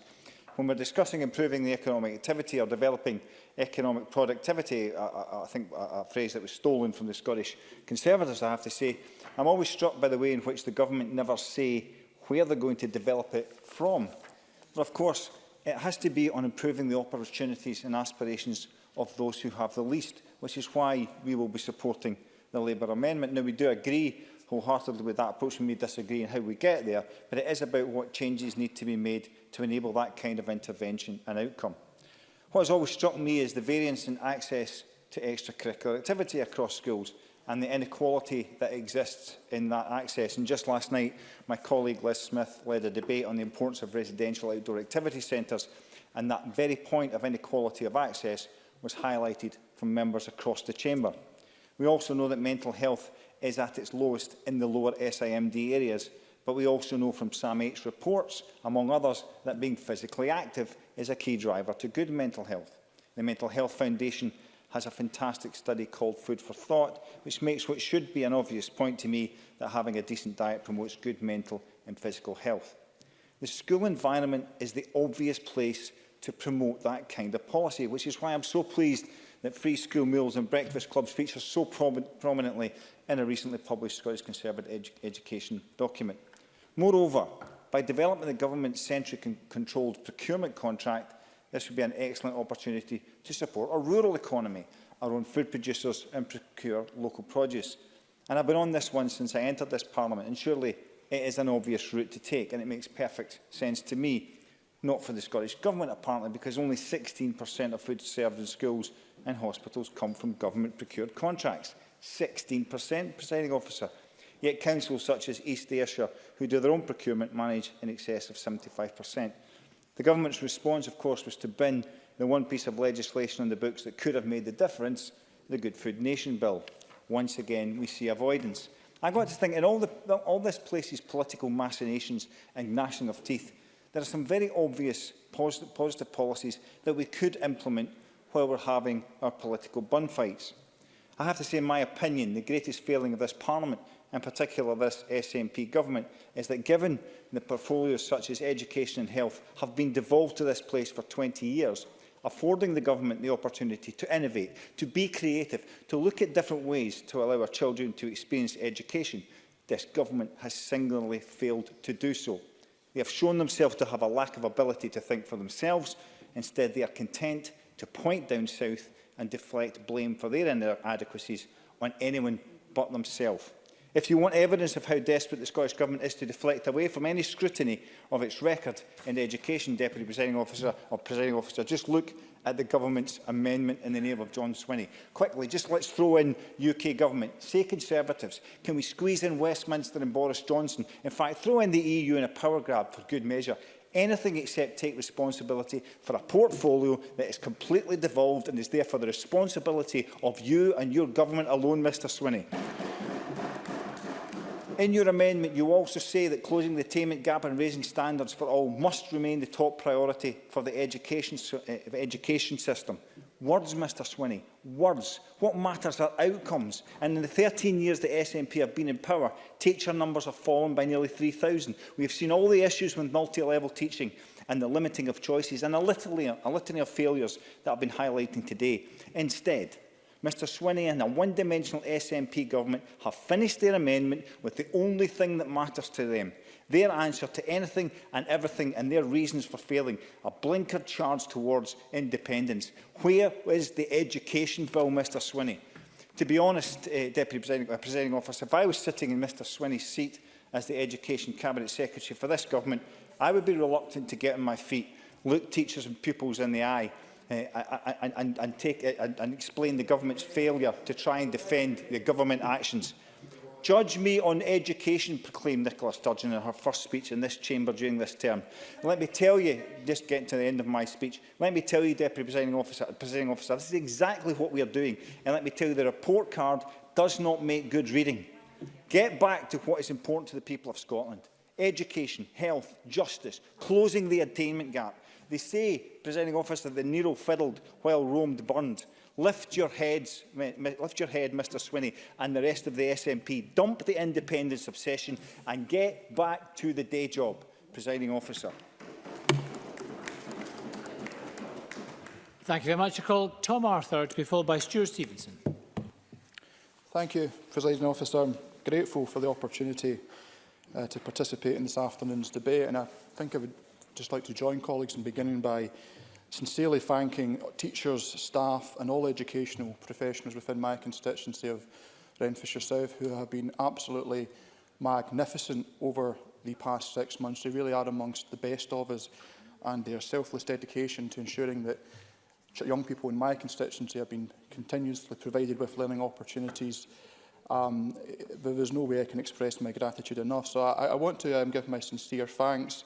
And I also want to thank them for their professionalism and the expeditious way in which they responded to people's concerns when the exam results were announced last month. And I'm very grateful to all of the head teachers and the education directors and other teachers and pupils and parents for the opportunity to engage with them directly following the exam results to hear about the particular issues and challenges that they were facing. And I'm very grateful for them for making that time. I've had the opportunity since I was elected to the Scottish Parliament to visit all of the schools in my constituency, and I've done so at many schools on multiple occasions. And I have to say that I'm always astounded by the level of professionalism and the level of enthusiasm that exists amongst our teaching staff. And I say that because I recognise that we obviously have a duty to debate education within this Parliament, but I know from many of the conversations that I have had, that some of the political rhetoric around education can be quite demoralising for staff. Whatever our intents and purpose may be, it does have effect. People do listen and people do pay attention. So I think we have a duty in having these debates to make sure we always do so in a way that is respectful and recognises the work that goes on within our schools. And I think one of the key pieces of work that is going on is attempting to close the attainment gap. And as others have pointed out, and the Conservative motion fails to point out, it is the poverty-related attainment gap. Because, as Mr Whittle may have said, that education is a fully devolved portfolio, but the social determinants of inequality and the policy levers to address inequality are not the exclusive preserve of this Parliament. They are a split competency. And as many have recognised, many of the policy drivers of inequality and poverty emanate from decisions taken by the UK Government over the past 10 years. Decisions on welfare and social security spending. And that is something that has been recognised by many third sector partners and indeed by the United Nations. So what action is this Government taking to address poverty? Well, there is the Attainment Challenge Fund. One of the local authorities within my constituency, Renfrewshire Council, is an Attainment Challenge Fund. And of course, there's the Pupil Equity Fund. Millions of pounds going directly into schools in my constituency. And I know I've seen firsthand the variety of ways in which that resource has been deployed by teachers and the difference it is making and the impact it is having.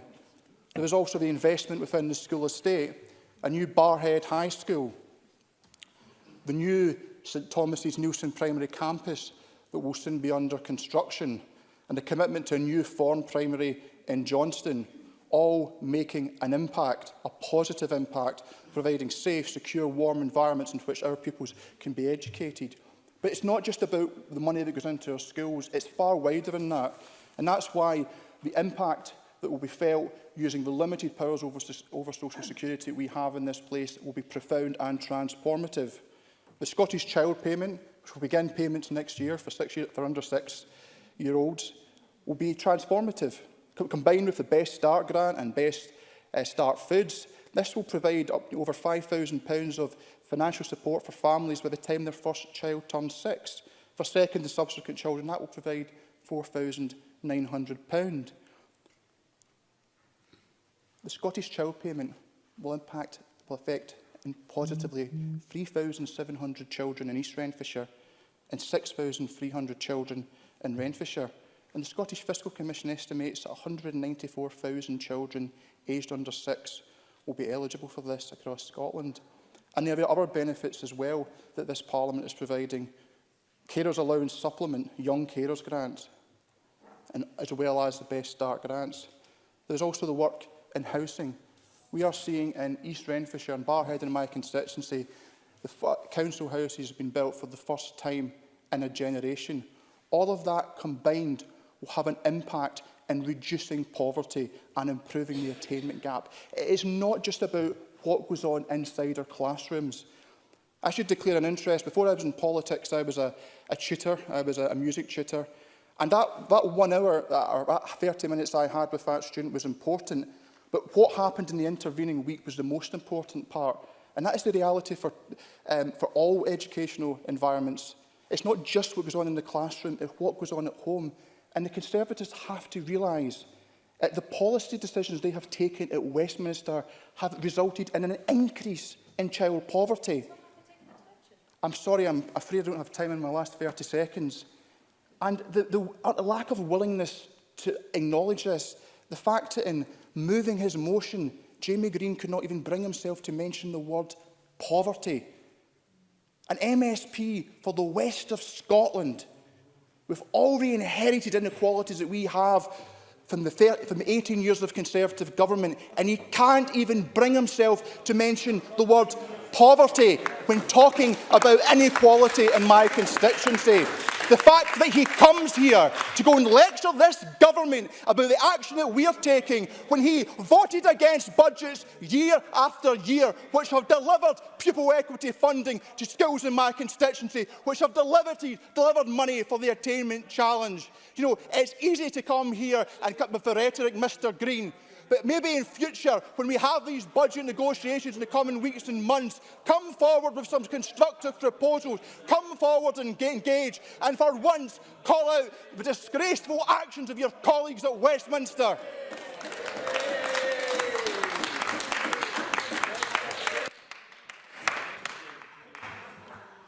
And in the last of our contributors in the open debate, I call Stuart Stevenson. Presiding officer, thank you. Let me say my personal connections with teaching are relatively substantial. My grandfather was a fellow of the Educational Institute of Scotland. He was a teacher. My mother was a teacher. I have nephews and nieces who are teachers in England, in Scotland and in Denmark. And I have great nephews and great nieces scattered across the globe. So I get regular reports on what goes on. We've had from the Tories in particular some suggestion that STEM is important, science, technology, engineering and mathematics. And that's one thing on which I can absolutely agree. Now, Jamie Green wants us to spend more time on education and less time talking about independence.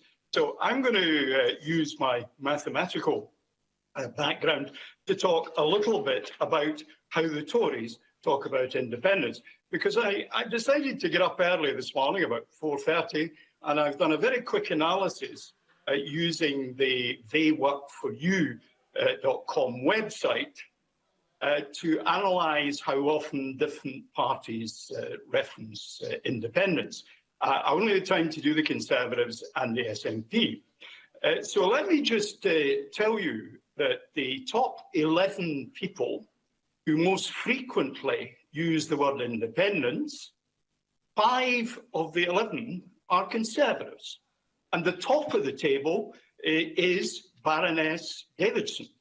She speaks 22.22 times per annum on independence. Now, with the Tories being 5 of the top 11, what that means is that the Tories are 1.7 times more likely to be in the top part of the speaking about independence group in this Parliament.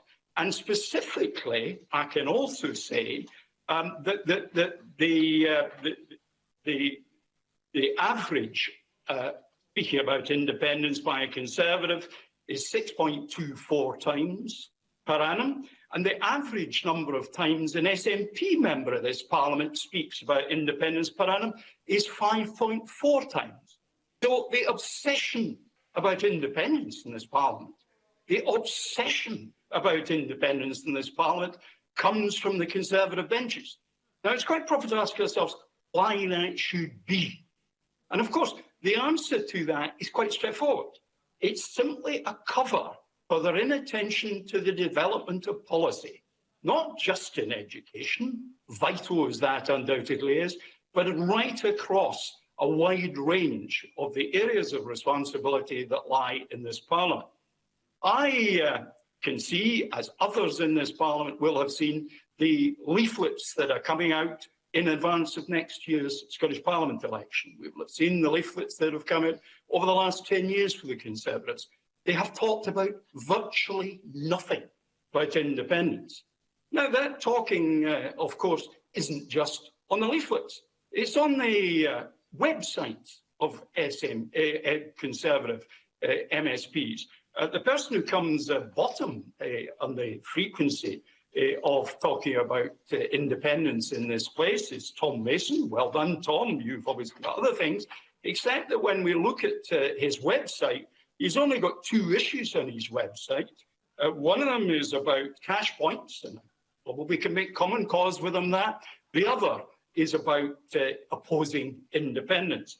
And that is the message that comes across every single time the Tories open their mouths. It's about their opposition to independence. And that's because they have so little time to do thinking about anything else.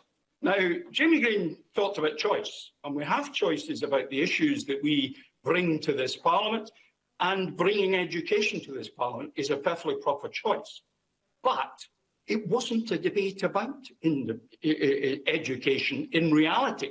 By putting independence front and centre, they showed that once again they're using their obsession with independence of Scotland, that is, of course, front and centre to cover their shortcomings elsewhere. He couldn't even, by the way, Jamie Green, get it right about the government's own plans, which is to bring a draft bill, because Jamie talked about committee time and so on and so forth, and I'm not really quite sure. Now, Ross Greer clearly agrees with the points I'm making. He talked about the Tories bringing up independence every single time. But, Presiding Officer, I just simply close by going back to Baroness Davidson and her coming top of the table.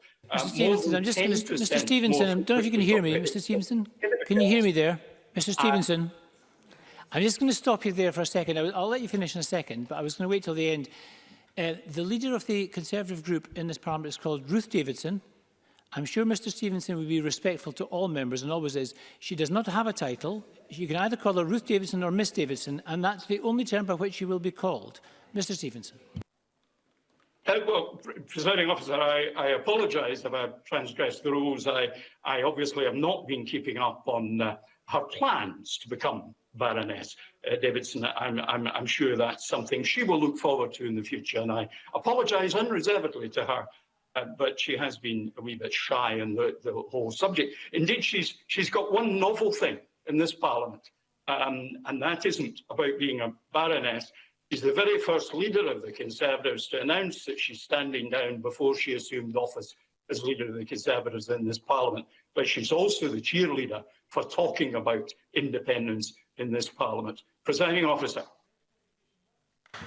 Thank you very much. Thank you very much, Mr Stevenson.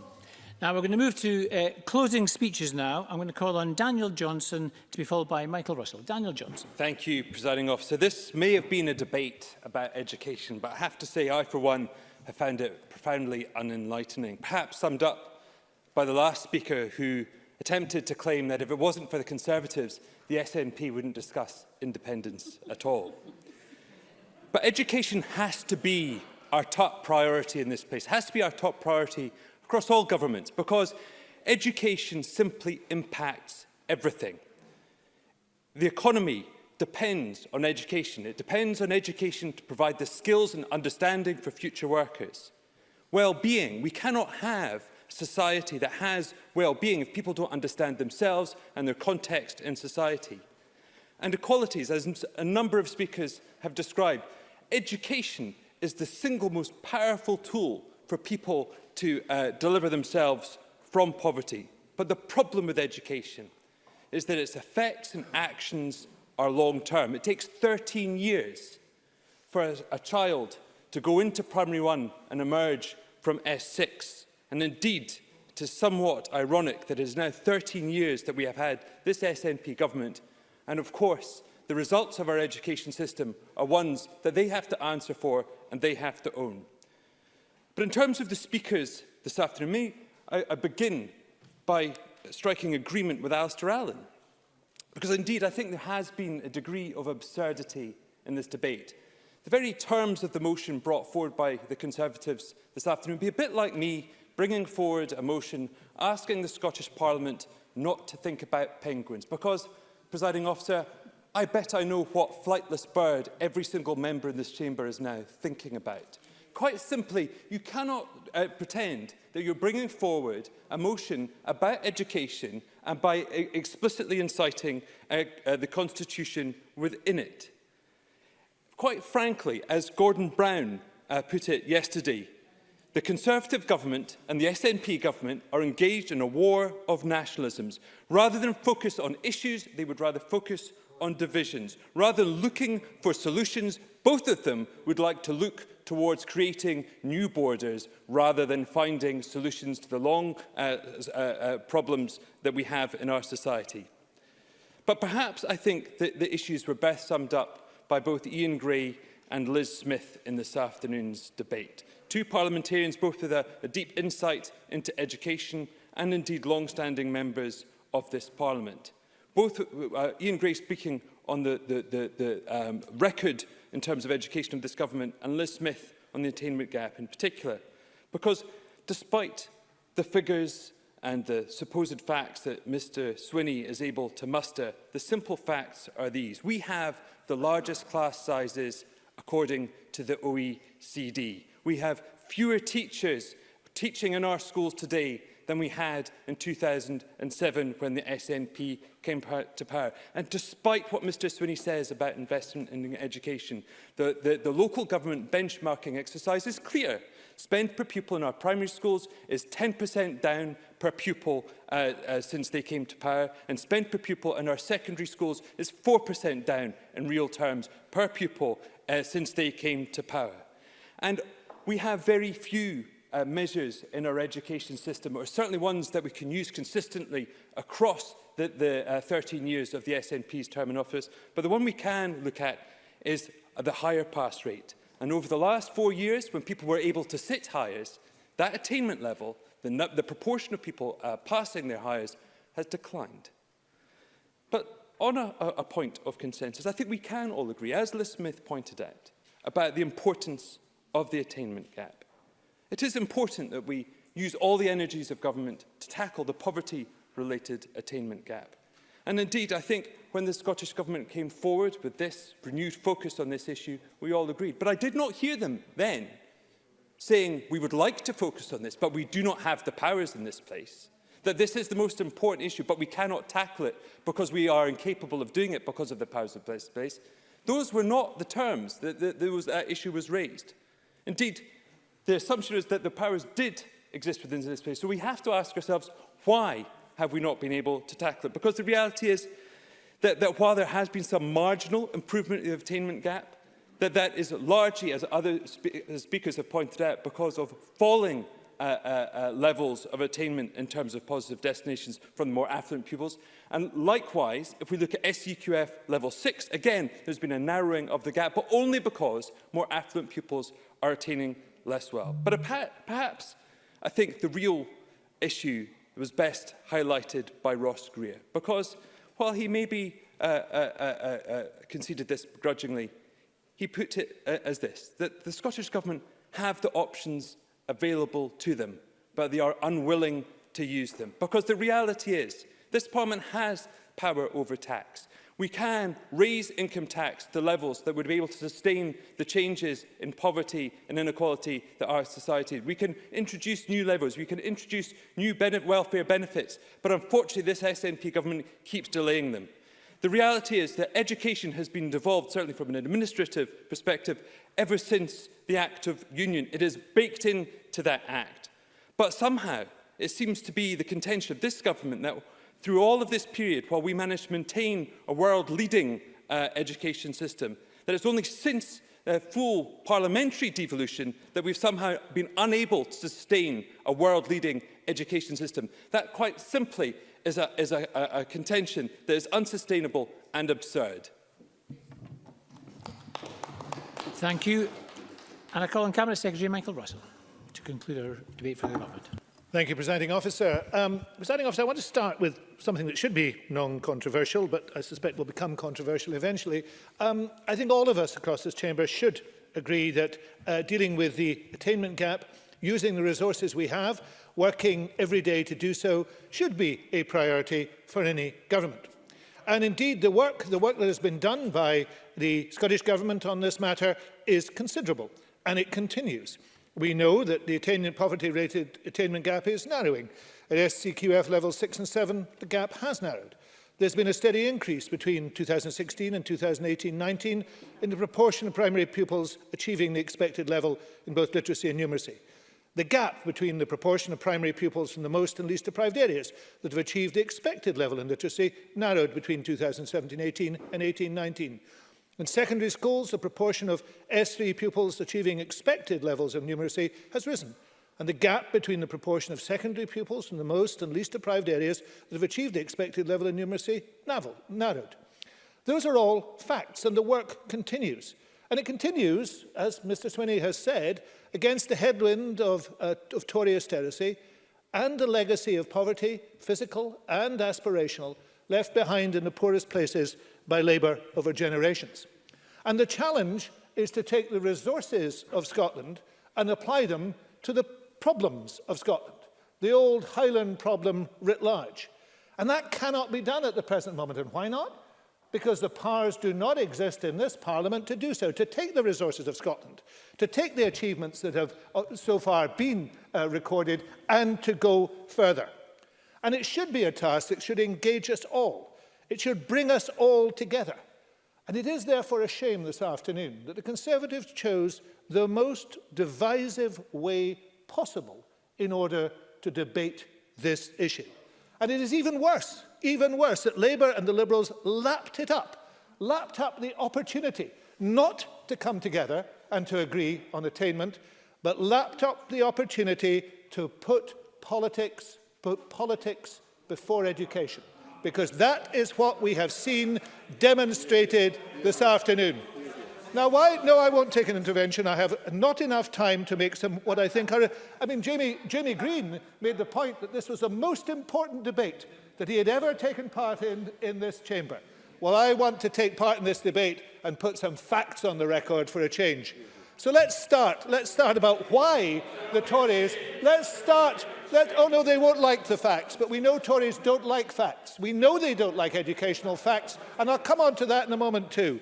Let me just ask the question, why would it be the Tories would choose this incredibly divisive way to debate the issue? And the reason is that they are absolutely scared stiff of the polls as they are at the present moment, and particularly on the issue of independence. They are absolutely scared stiff.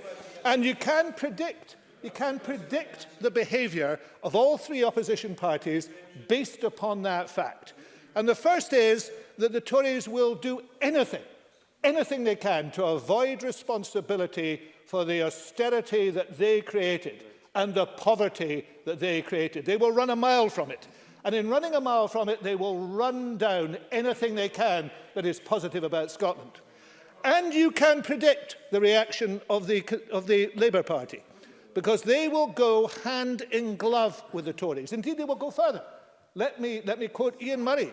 They will destroy themselves in order to be alongside the Tories on this issue. And moreover, Ian Murray has said, no thank you, as Ian Murray has said, they would do it again to do that. And that is born out of bitterness. It is born out of bitterness and a sense of thwarted entitlement. And you can predict that the Liberals, well, you predict the Liberals will do anything to get themselves noticed. Now, the reality, and they will also have failed in that this afternoon as ever. Now, unfortunately, and I'm saying this helpfully to the opposition parties, they have made, I know Mr Simpson appreciates me being helpful to him, and I'm trying to be helpful, so let me be helpful. They have made a number of very serious mistakes in how they have approached these issues. The first of which is a common theme across this chamber for the last 13 years, that anything and everything that this government does is bad.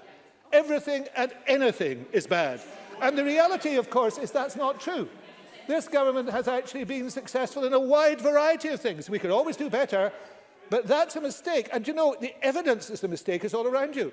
Because in those last 13 years, we have been re-elected. We've been elected 3 times. We've been returned to government 3 times. We are currently over 50% in the opinion polls. And independence is a choice of the majority. So this tactic of saying everything these people do is bad clearly has not worked. The second mistake they've made is to talk about the future. Oh, no, I shall come to you in a moment, Ms Lambert. I shall come to you in a moment. Don't worry. The problem with this, the second problem is to say that discussing anything to do with the future of the country is a constitutional abstraction. Let me answer that in a single word. Brexit. Brexit. Brexit. That's what we're hearing all the time from the Tories. This very day, Michael Gove in the House of Commons admitted that there will be queues of 7,000 lorries in Kent, which will be carrying, of course, medicine and vital supplies. No, I'm not taking a point from you. I'm sorry. Brexit, Brexit, Brexit. And if you make another point, the internal market bill. Because what we have here is deflection from the constitutional abstractions that are impoverishing Scotland all over again. the poverty that we have, forcing the attainment gap, forcing against the work we're doing the attainment gap, will be made much, much worse. Much worse, no thank you, by Brexit. Much worse than by Brexit, and much worse by the powers that are going to be taken away from this Parliament. And if only the public, the third mistake and fallacy is this one, if only the public could see the truth. Ludicrous. That leads to the ludicrous action of trying to stop trying to stop the First Minister undertaking public health briefings. That's what it leads to. We get to the stage where there is such a ludicrous position that they hold that they would try to stop the public hearing from Scotland's First Minister. But the Tories can't understand why they can't get any traction on any of those issues. And the reason they can't get traction on those issues, the reason I do admire the member's persistence, but the answer is still no. The Tories can't understand why they can't get traction. And they can't get traction because they are the people who have created poverty in Scotland. And Scotland will not forgive them. They have been seen through. And Labour can't understand why they have lost their hegemony in Scotland. And the reason they've lost it is because they've gone hand in glove with the Conservatives on these matters. They have sold every principle they had to go hand in glove with those. I hear the word nonsense from Joanne Lamont, a woman who today used all the arguments against independence that the Tories used for 20 years against devolution, and did so without a blush. A woman who used the words "my city" today about Glasgow, which said a great deal about a sense of entitlement. But, presiding officer, let me now come to the saddest part of all of this. And the saddest part of all of this, presiding officer, is that there was agreement on Scottish education a decade ago. Indeed, there was agreement on Scottish education at the start of this Parliament. The Curriculum for Excellence was born out of a national debate and out of the inquiry into the purposes of education, which I took part in. We agreed we should work together.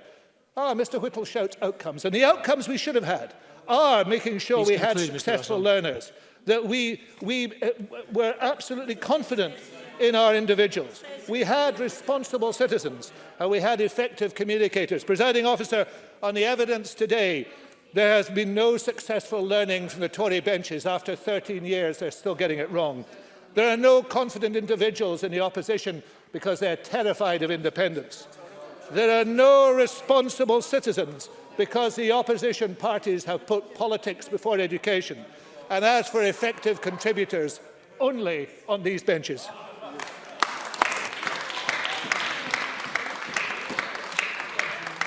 And could I call on Jamie Halker-Johnson to wind up our debate? Mr Johnson.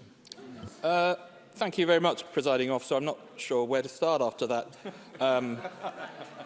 abysmal contribution to a debate about education, and one that I think probably left this entire chamber wishing that we had had an encore from John Swinney and had at least somebody from the education team closing for the Scottish Government, because that really was woeful. And today's debate has been an important one. Over the course of this year, Scotland's schools have faced a double challenge. Most obviously, they have faced the unprecedented situation where education across Scotland has been severely interrupted by the COVID pandemic. We still don't know what impact that will have on thousands of young people. However, and just as importantly, the consequences of over a decade of neglect by this Scottish Government and successive education ministers has also come to a head. We've seen over many years Scotland's education system, once the envy of the world, tumble down global rankings. And we remain in the unenviable position, the unacceptable position, where a young person in Scotland's background still plays a key part in whether or not he or she reaches their potential. This should come as no surprise. Teachers are overstretched, with numbers 3,000 lower than they were when the SNP came into government. ASN education is a patchwork, with some schools having virtually no resources to cater for young people with additional needs. Many of us will have heard directly from teachers just how hard they have been working over this period, working themselves to the bone to try and maintain high-quality learning for their pupils. But in too many cases, they find themselves swimming against the currents, operating within a system which is increasingly overstretched. The sad reality is that our schools have suffered from a lack of remaining resilience in a system that has been continually expected to do more with less. To some extent, this debate is about priorities. And time after time, we are reminded that for all their rhetoric, education is not at the top of this nationalist government's agenda. Now, it's important and very welcome that pupils return to school at the end of this year's summer holiday. It is vital that something approaching normal education has returned. And I don't underestimate the work from schools, teachers and local authorities that went into making that happen. Thank you to them all. This, I'm sure we all recall, came after the same teachers, schools and local authorities were told to plan extensively for a plan A that never happened. During that extended lockdown period, we saw some schools embrace remote learning. However, for many, it was not feasible. And while many pupils were able to engage with the opportunities that remained available, too many, and often already the hardest to reach and most difficult to support, could not or did not. The inequalities we have seen in our education system worsened. Where targeted, practical support from the Scottish Government and its agencies was needed, there was too often a void. When challenged, we repeatedly heard that central government simply didn't hold information on remote learning and engagement, and wasn't seeking to. The Scottish Government all too easily took to the role of dispassionate observer, watching from the sidelines when it should have been leading from the front. While this outbreak was unprecedented, the impact on pupils was made worse, not just by this government's previous actions, but also by its inaction. It is now over a month since schools returned, but where is the detailed plan to address the disadvantages caused to our young people? Where is the national leadership in supporting schools to help pupils catch up with what they've missed? But what today's debate has brought forward has not simply been a reflection of where we are, but positive ideas for change. Proper workforce planning to ensure that we have staff in place to deliver for pupils the length and breadth of Scotland. Investing again in our school buildings to address those that remain in an unsatisfactory condition for learning. A national tutoring programme to help some of the pupils most in need of direct support on a personalised level. I don't underestimate the scale of the challenge. None of us should. And I appreciate that change is not always easy or cost-free. But what we have heard in this debate is an understanding, once shared by the Education Secretary, that things aren't working and that a new direction is necessary. Because as it has become ever more clear that a different approach was required, the Scottish Government's response was to drop its flagship education bill. When shown the need to reform the curriculum around a broad general education, this government sat back and watched as subject choice narrowed across schools. After getting halfway across the line and acknowledging the problems faced by the Curriculum for Excellence, the independent review of its workings has been pushed into the long grass after the 2021 elections.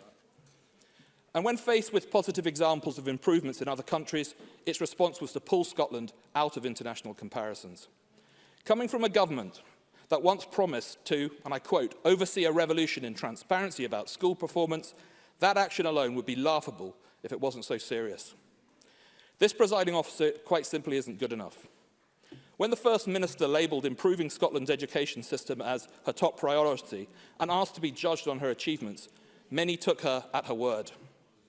However, with every passing year, it has become clearer and clearer that education is not seen as the defining mission of this government. Its interests lie elsewhere, but as something to be explained away.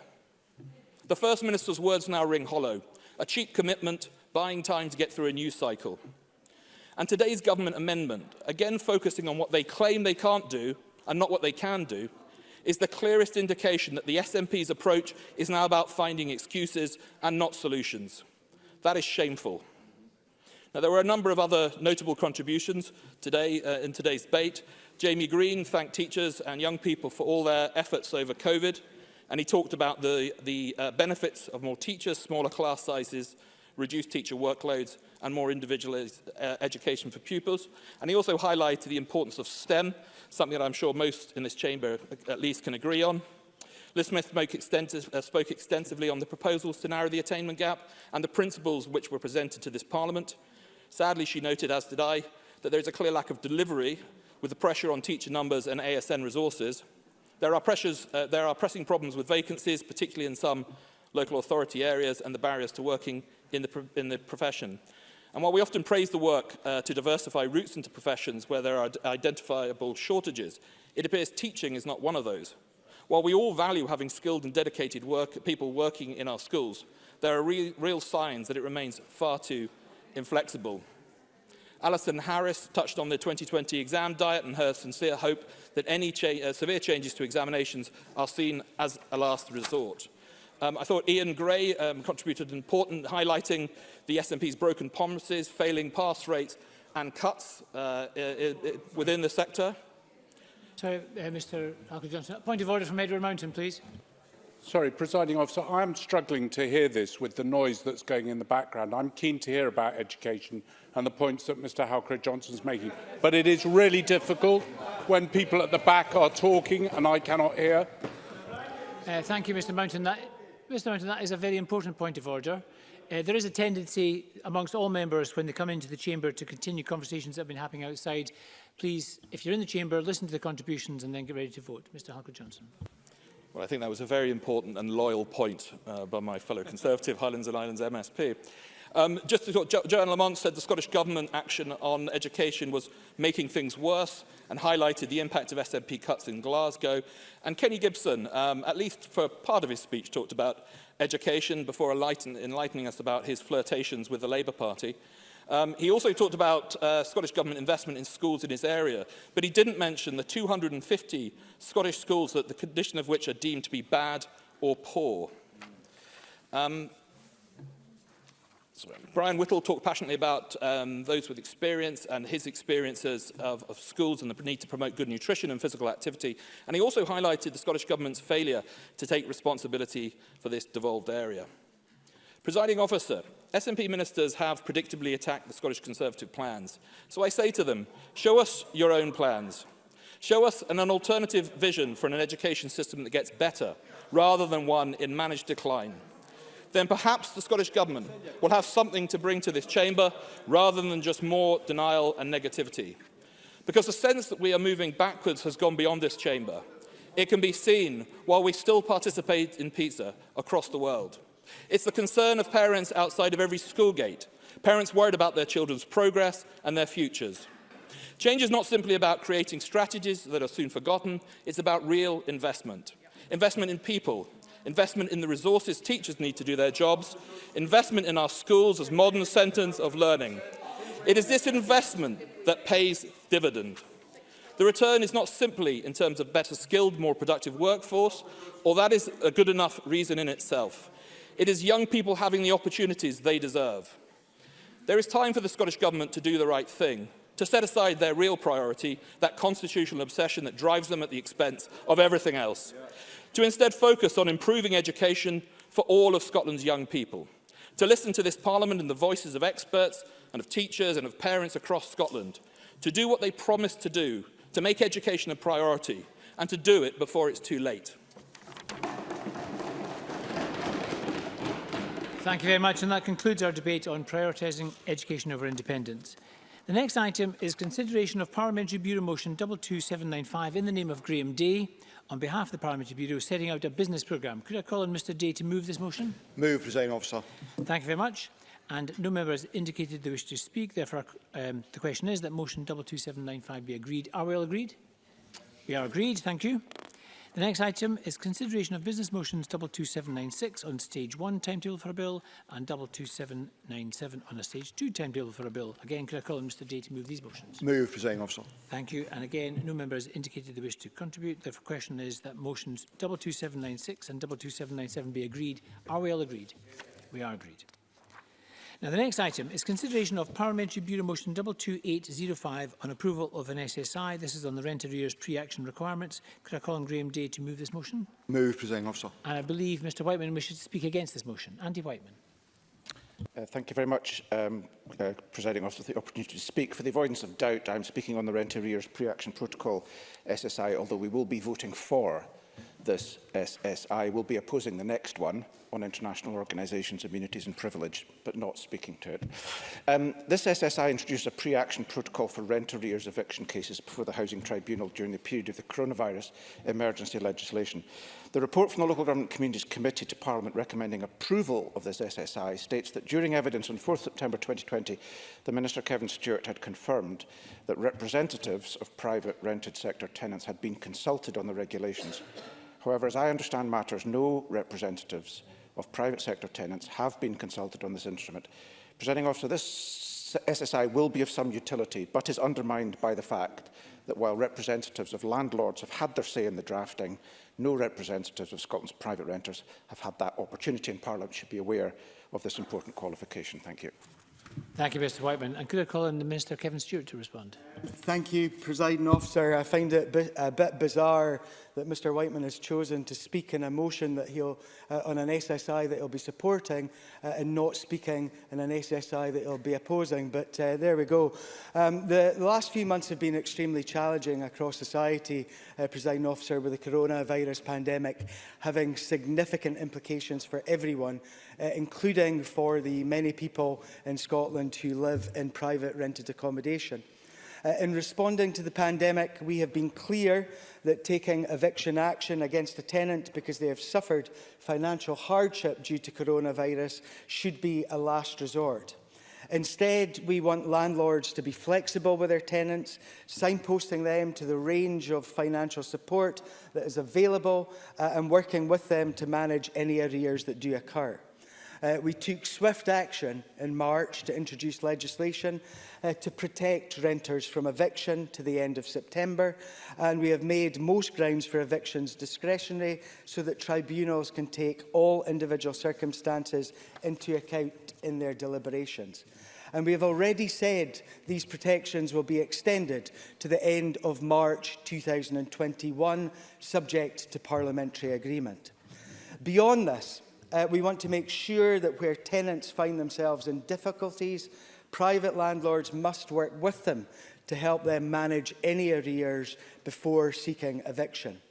And the regulations under consideration today do this by clearly setting out the steps that landlords must take to help tenants.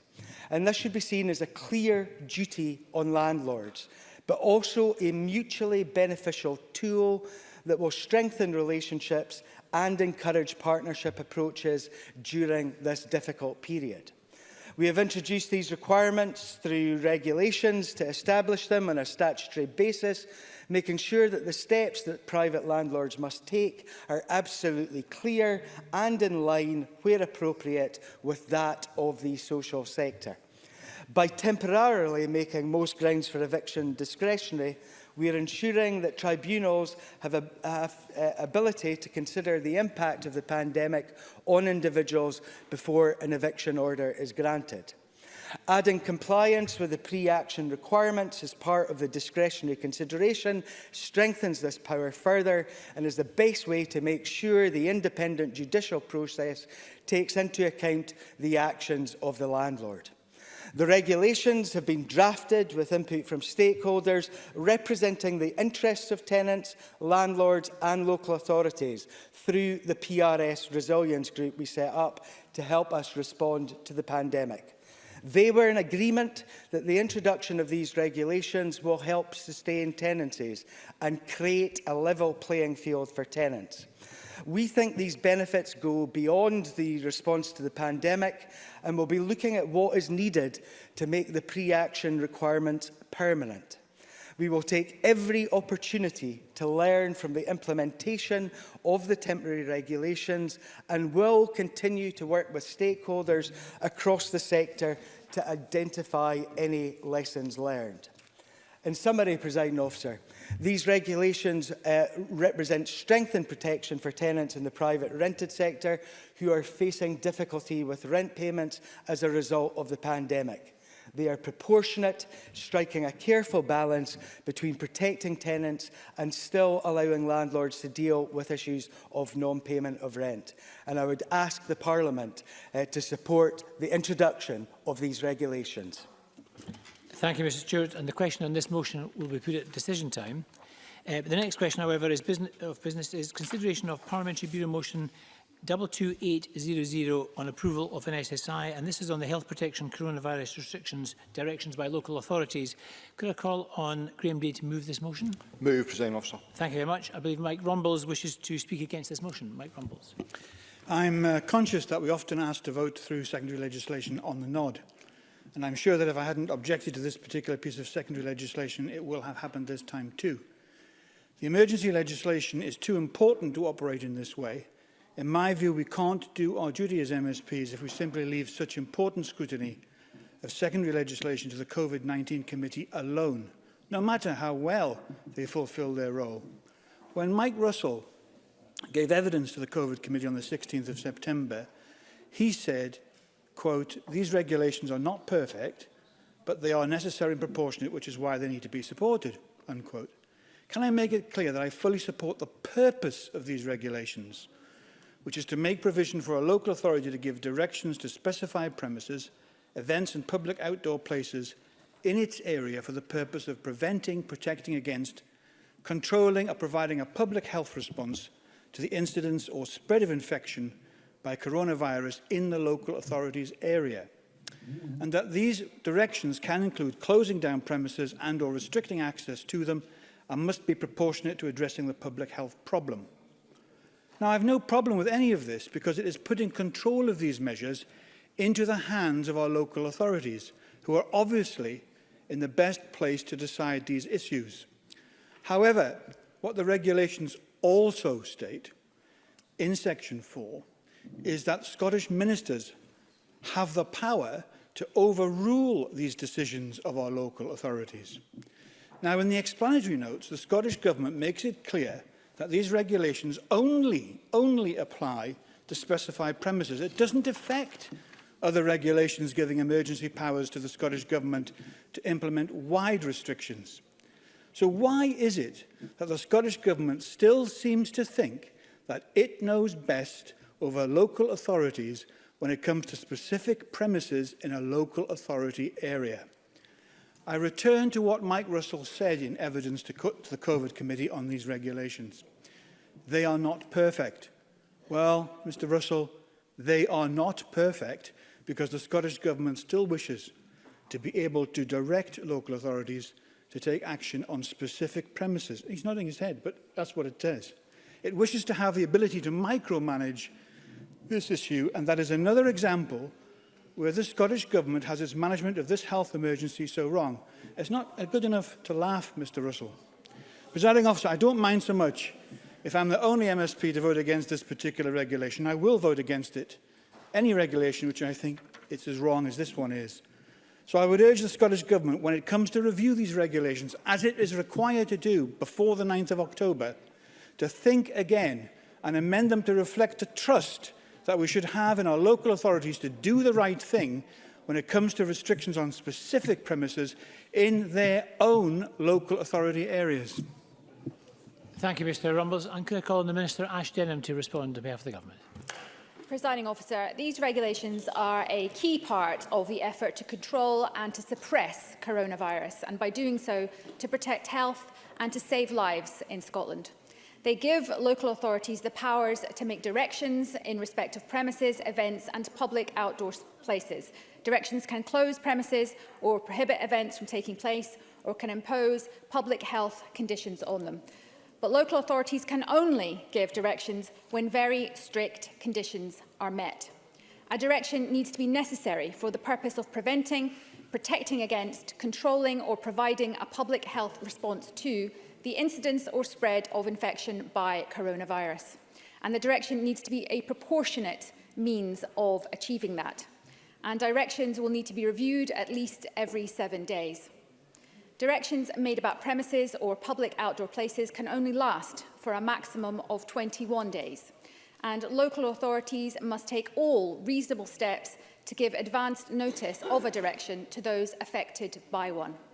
Scottish ministers must be notified of every direction given and can revoke directions if they do not consider that the tests have been met. And all directions can be appealed to the Sheriff by those affected by them. We consider that this is a rigorous balanced and fair scheme with a range of safeguards in it to protect those affected. And as well as the safeguards in the regulations, Scottish ministers have now issued statutory guidance about how these powers should be used.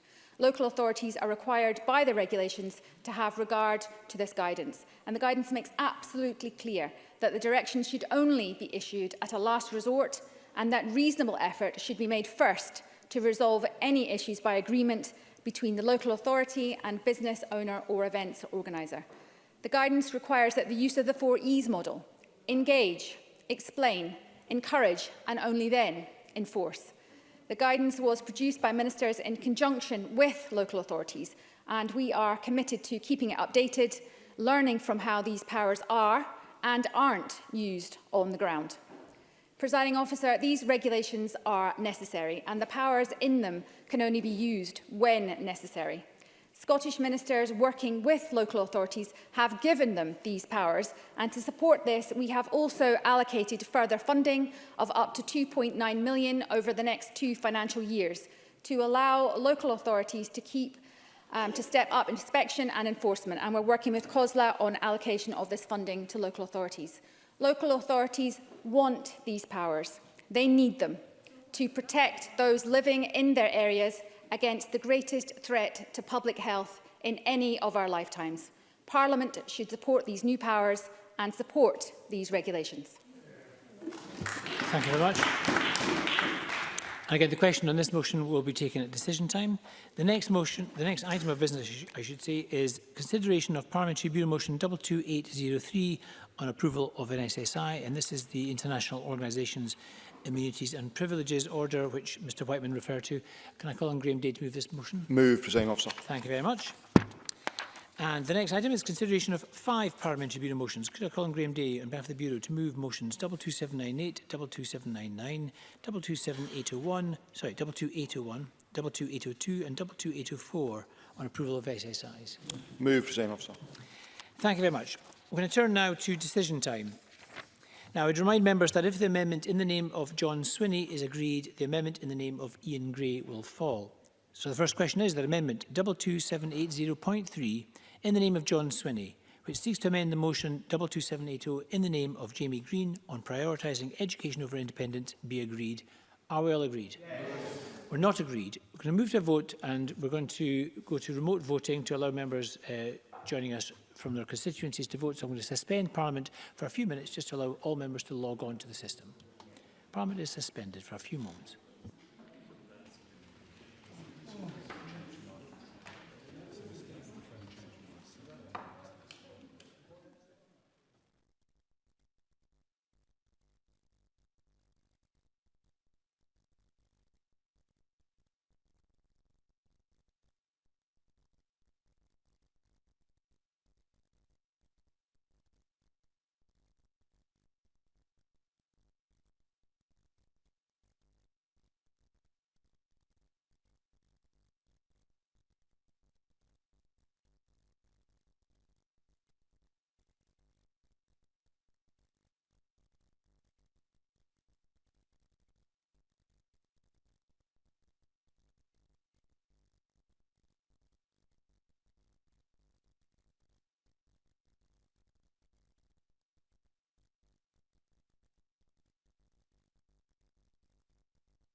Thank you, colleagues. We're going to resume parliamentary business and we're moving to a division. Just to remind members, the first question is that Amendment 22780.3 in the name of John Swinney, which seeks to amend motion 22780 in the name of Jamie Green on prioritising education over independence be agreed. Members should cast their votes now.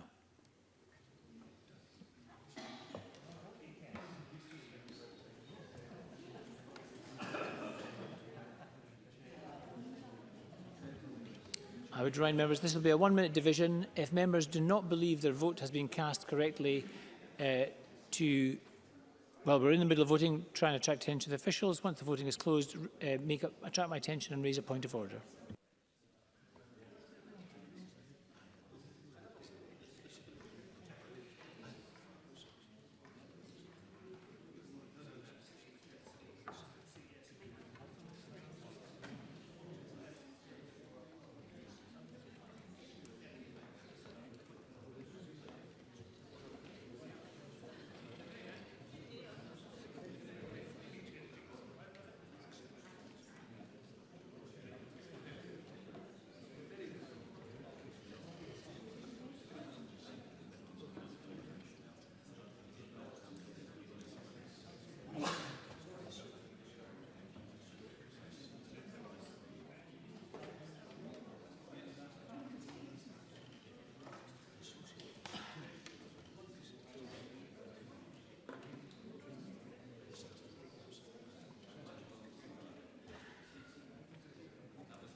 Thank you. The voting is closed. I believe there are a couple of members who struggled to make their vote there.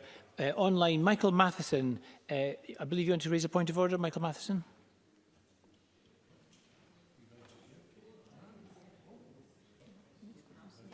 The voting app didn't open on my account and I would have voted in favour of John Swinney's amendment.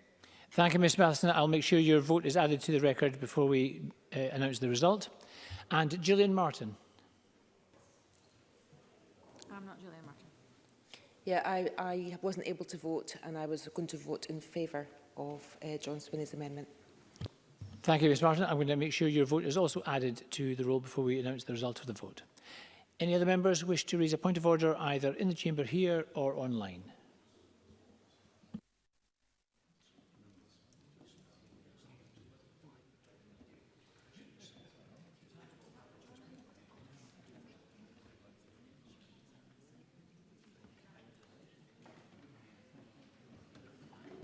Thank you. No other member wishes to raise a point of order. The result of the vote on amendment number 22780.3 in the name of John Swinney is yes 65, no 55. There were no abstentions. The amendment is therefore agreed. Now the next question in the name of Ian Gray is preempted. Therefore we move to the next question is that motion 22780 in the name of Jamie Green as amended on prioritising education over independence be agreed. Are we all agreed? We're not agreed. We'll move to a vote and members may cast their votes now. Again, this will be a 1-minute division. If any members have difficulty, raise their hands or make a point of order. Raise their hands first to get an official to help them or online.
Now, that vote is closed. If there are any members who were not able to register their vote, would they be able to raise a point of order now? Gillian Martin. Wasn't able to vote, would have voted in favour. Thank you very much. That is noted. A vote in favour of the amended motion. That will be added to the vote before it's announced. I'll just give a short pause, make sure there's no one else online. Point of order, John Scott. I just want to make certain that the vote was the correct vote and that I did indeed vote no to this amendment. Is my vote being cast? There should be a message on your screen that you have voted, Mr. Scott. I believe so, but it said it was for motion 22780, and I'm not certain that that's... It's as amended by Mr. Swinney. Didn't say as amended. Well, the vote was on the motion as amended by Mr. Swinney. I did read that out, so it is... But Mr. Scott's point is noted.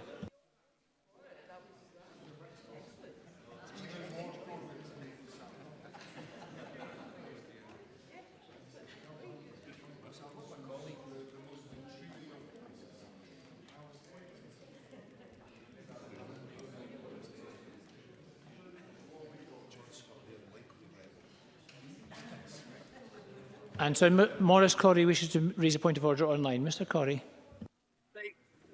Yes, presiding officer, exactly the same situation as John Scott had as well. Sorry, just to clarify, Mr. Corrie thinks he's voted, but possibly in favour of the amended motion when he meant to vote against the amended motion. Correct. And the same as John. Sorry, can we have some order in the chamber, please? John Scott. Can we have some order in the chamber, please, so I can hear Mr. Corrie? Mr. Corrie, the key thing I need to consider is: have you used your vote? Was your vote registered? Yes, I did use my vote, presiding officer. Thank you. Now, I would just clarify. Confusion. I accept the point, Mr. Corrie. You have clarified it. I'm afraid that the points of order are not for changing the way people vote. It is simply, sorry, it's an important point. It's just simply to make sure that members vote the same way. Now, I do understand this is a new system, and this is a new system. Members are becoming familiar with it. Please, can I have some order at the back of the chamber, please? But just to be clear, the point of order system is to make sure that members actually exercise their vote. What I can't do is change your vote if you voted one way and you meant to vote another way. However, the point that you make is noted, and that will be recorded.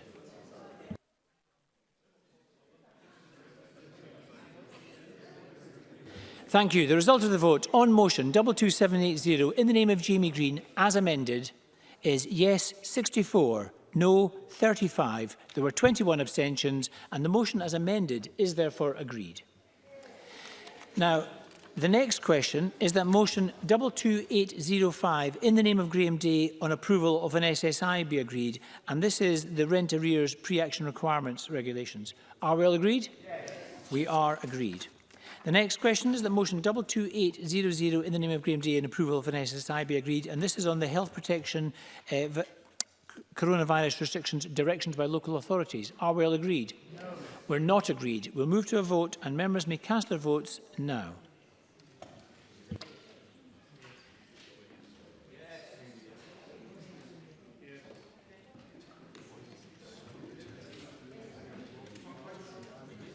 Yes, sorry, point of order, Mr. Whiteman.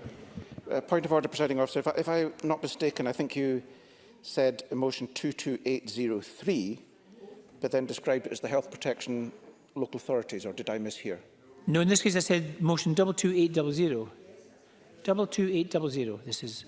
These are the directions by local authorities, the motion that Mr. Rumble spoke against.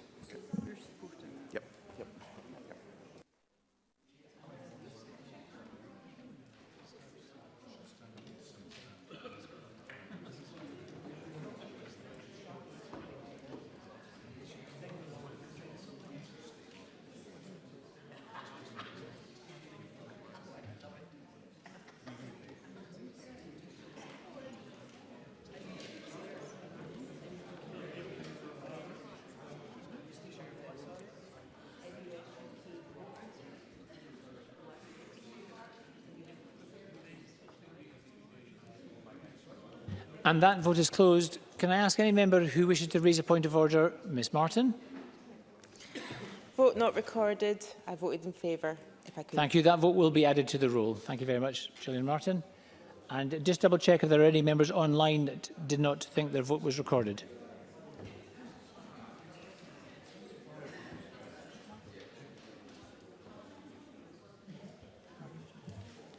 Margaret Mitchell. Can I call Margaret Mitchell to make a point of order? Thank you, Presiding Officer. No vote reported on my screen, but I would have voted yes. Thank you very much, Ms Mitchell. And I believe Claire Hockey might also wish to make a point of order.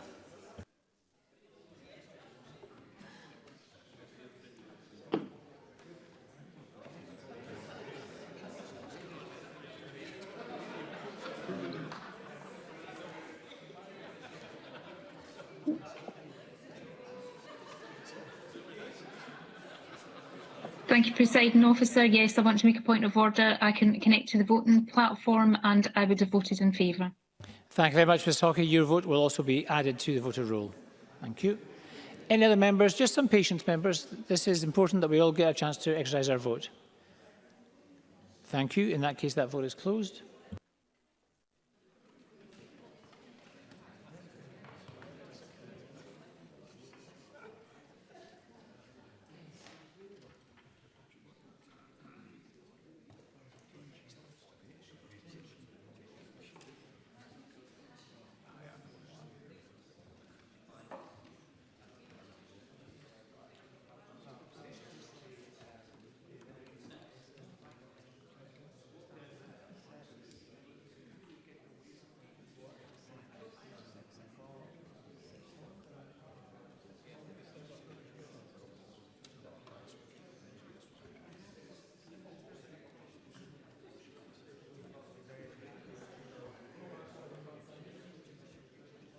Sorry, I think we're having some difficulty with members online. I'm going to check, first of all, Maurice Corrie, are you wishing to make a point of order? Would voted yes. I could not get on the platform. Thank you, Mr Corrie. And would you have voted yes? Yes, I would have voted yes, correct. Thank you very much. Murdo Fraser, am I right in thinking that you have not been able to raise your vote? Oh, Murdo Fraser has voted, sorry. Thank you, Mr Fraser. You have voted.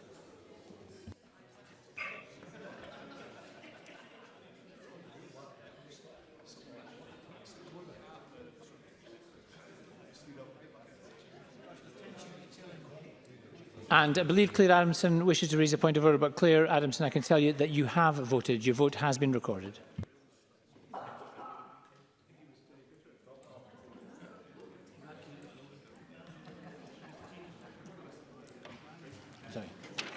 Thank you very much, colleagues. The result of the vote on motion 22800 in the name of Graham Day is yes 114, no 1. There were no abstentions. The motion is therefore agreed. The next question is that motion 22803 in the name of Graham Day on approval of an SSI be agreed, and this is on the International Organisations, Immunities and Privileges Amendment Order. Are we all agreed? We're not agreed. We'll move to a division. Members may cast their votes now. So motion 22803.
Thank you. That vote is now closed. I'm going to ask a few members again. There's clearly a few technical problems, and we will, just to let you know, we will follow up with each individual member on this issue. Gillian Martin, first of all. Vote wasn't recorded. It would have been yes. Thanks very much. Ms Martin would have voted yes. That will be added. Maurice Corrie. Vote not recorded. Voted yes. Thank you very much, Mr Corrie. That will be also added to the roll. And Claire Hockey. Thank you, Presiding Officer. Yes, my vote wasn't recorded. I couldn't get onto the platform and I would have voted yes. Thank you very much. Thanks to all members. We will follow up with all three members. 1 second, Mr Neil. 1 second.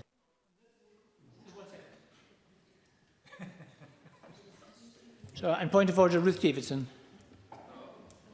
Yeah, my vote wasn't recorded. I would have voted yes. Thank you very much, Ruth Davidson. Point of order, Alec Neil.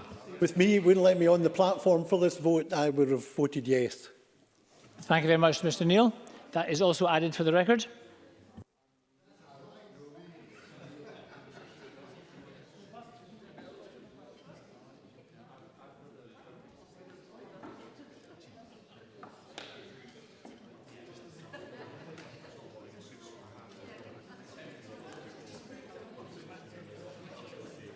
And Claire Adamson.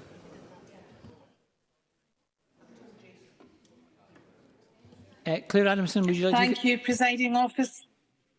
Thank you, Presiding Officer. I had multiple issues at that moment being thrown out of the system, and I had a message I hadn't seen before between casting my vote and it coming back to say there's no vote currently open, which said connecting.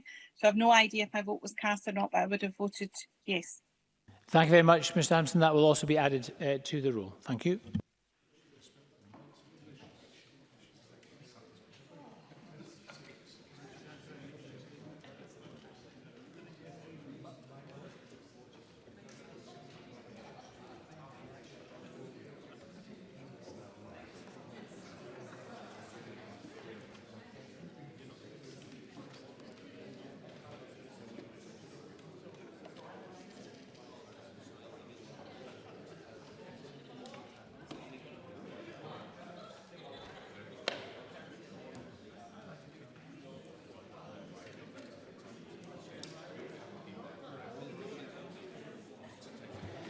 Thank you very much, colleagues. Thank you for your patience as well. Clearly, a number of members are having technical difficulties this evening, but we will look into each individual case. The result of the vote on motion 22805 in the name of Graham Day is yes 108. There were 6 votes against and there were no abstentions. The motion is therefore agreed. Now, I propose to ask a single question on the 5 Parliamentary Bureau motions 22798, 22799, 22801, 22802 and 22804. Does any member object? No. The question therefore is, do the members agree with the aforementioned 5 motions? Are we all agreed? Yes. We are agreed. And that concludes decision time. We're going to move on shortly to members' business, but we'll just have a short pause while members change seats. Can I urge all members to observe social distancing when leaving the chamber? And shortly we'll have members' business in the name of David Stewart.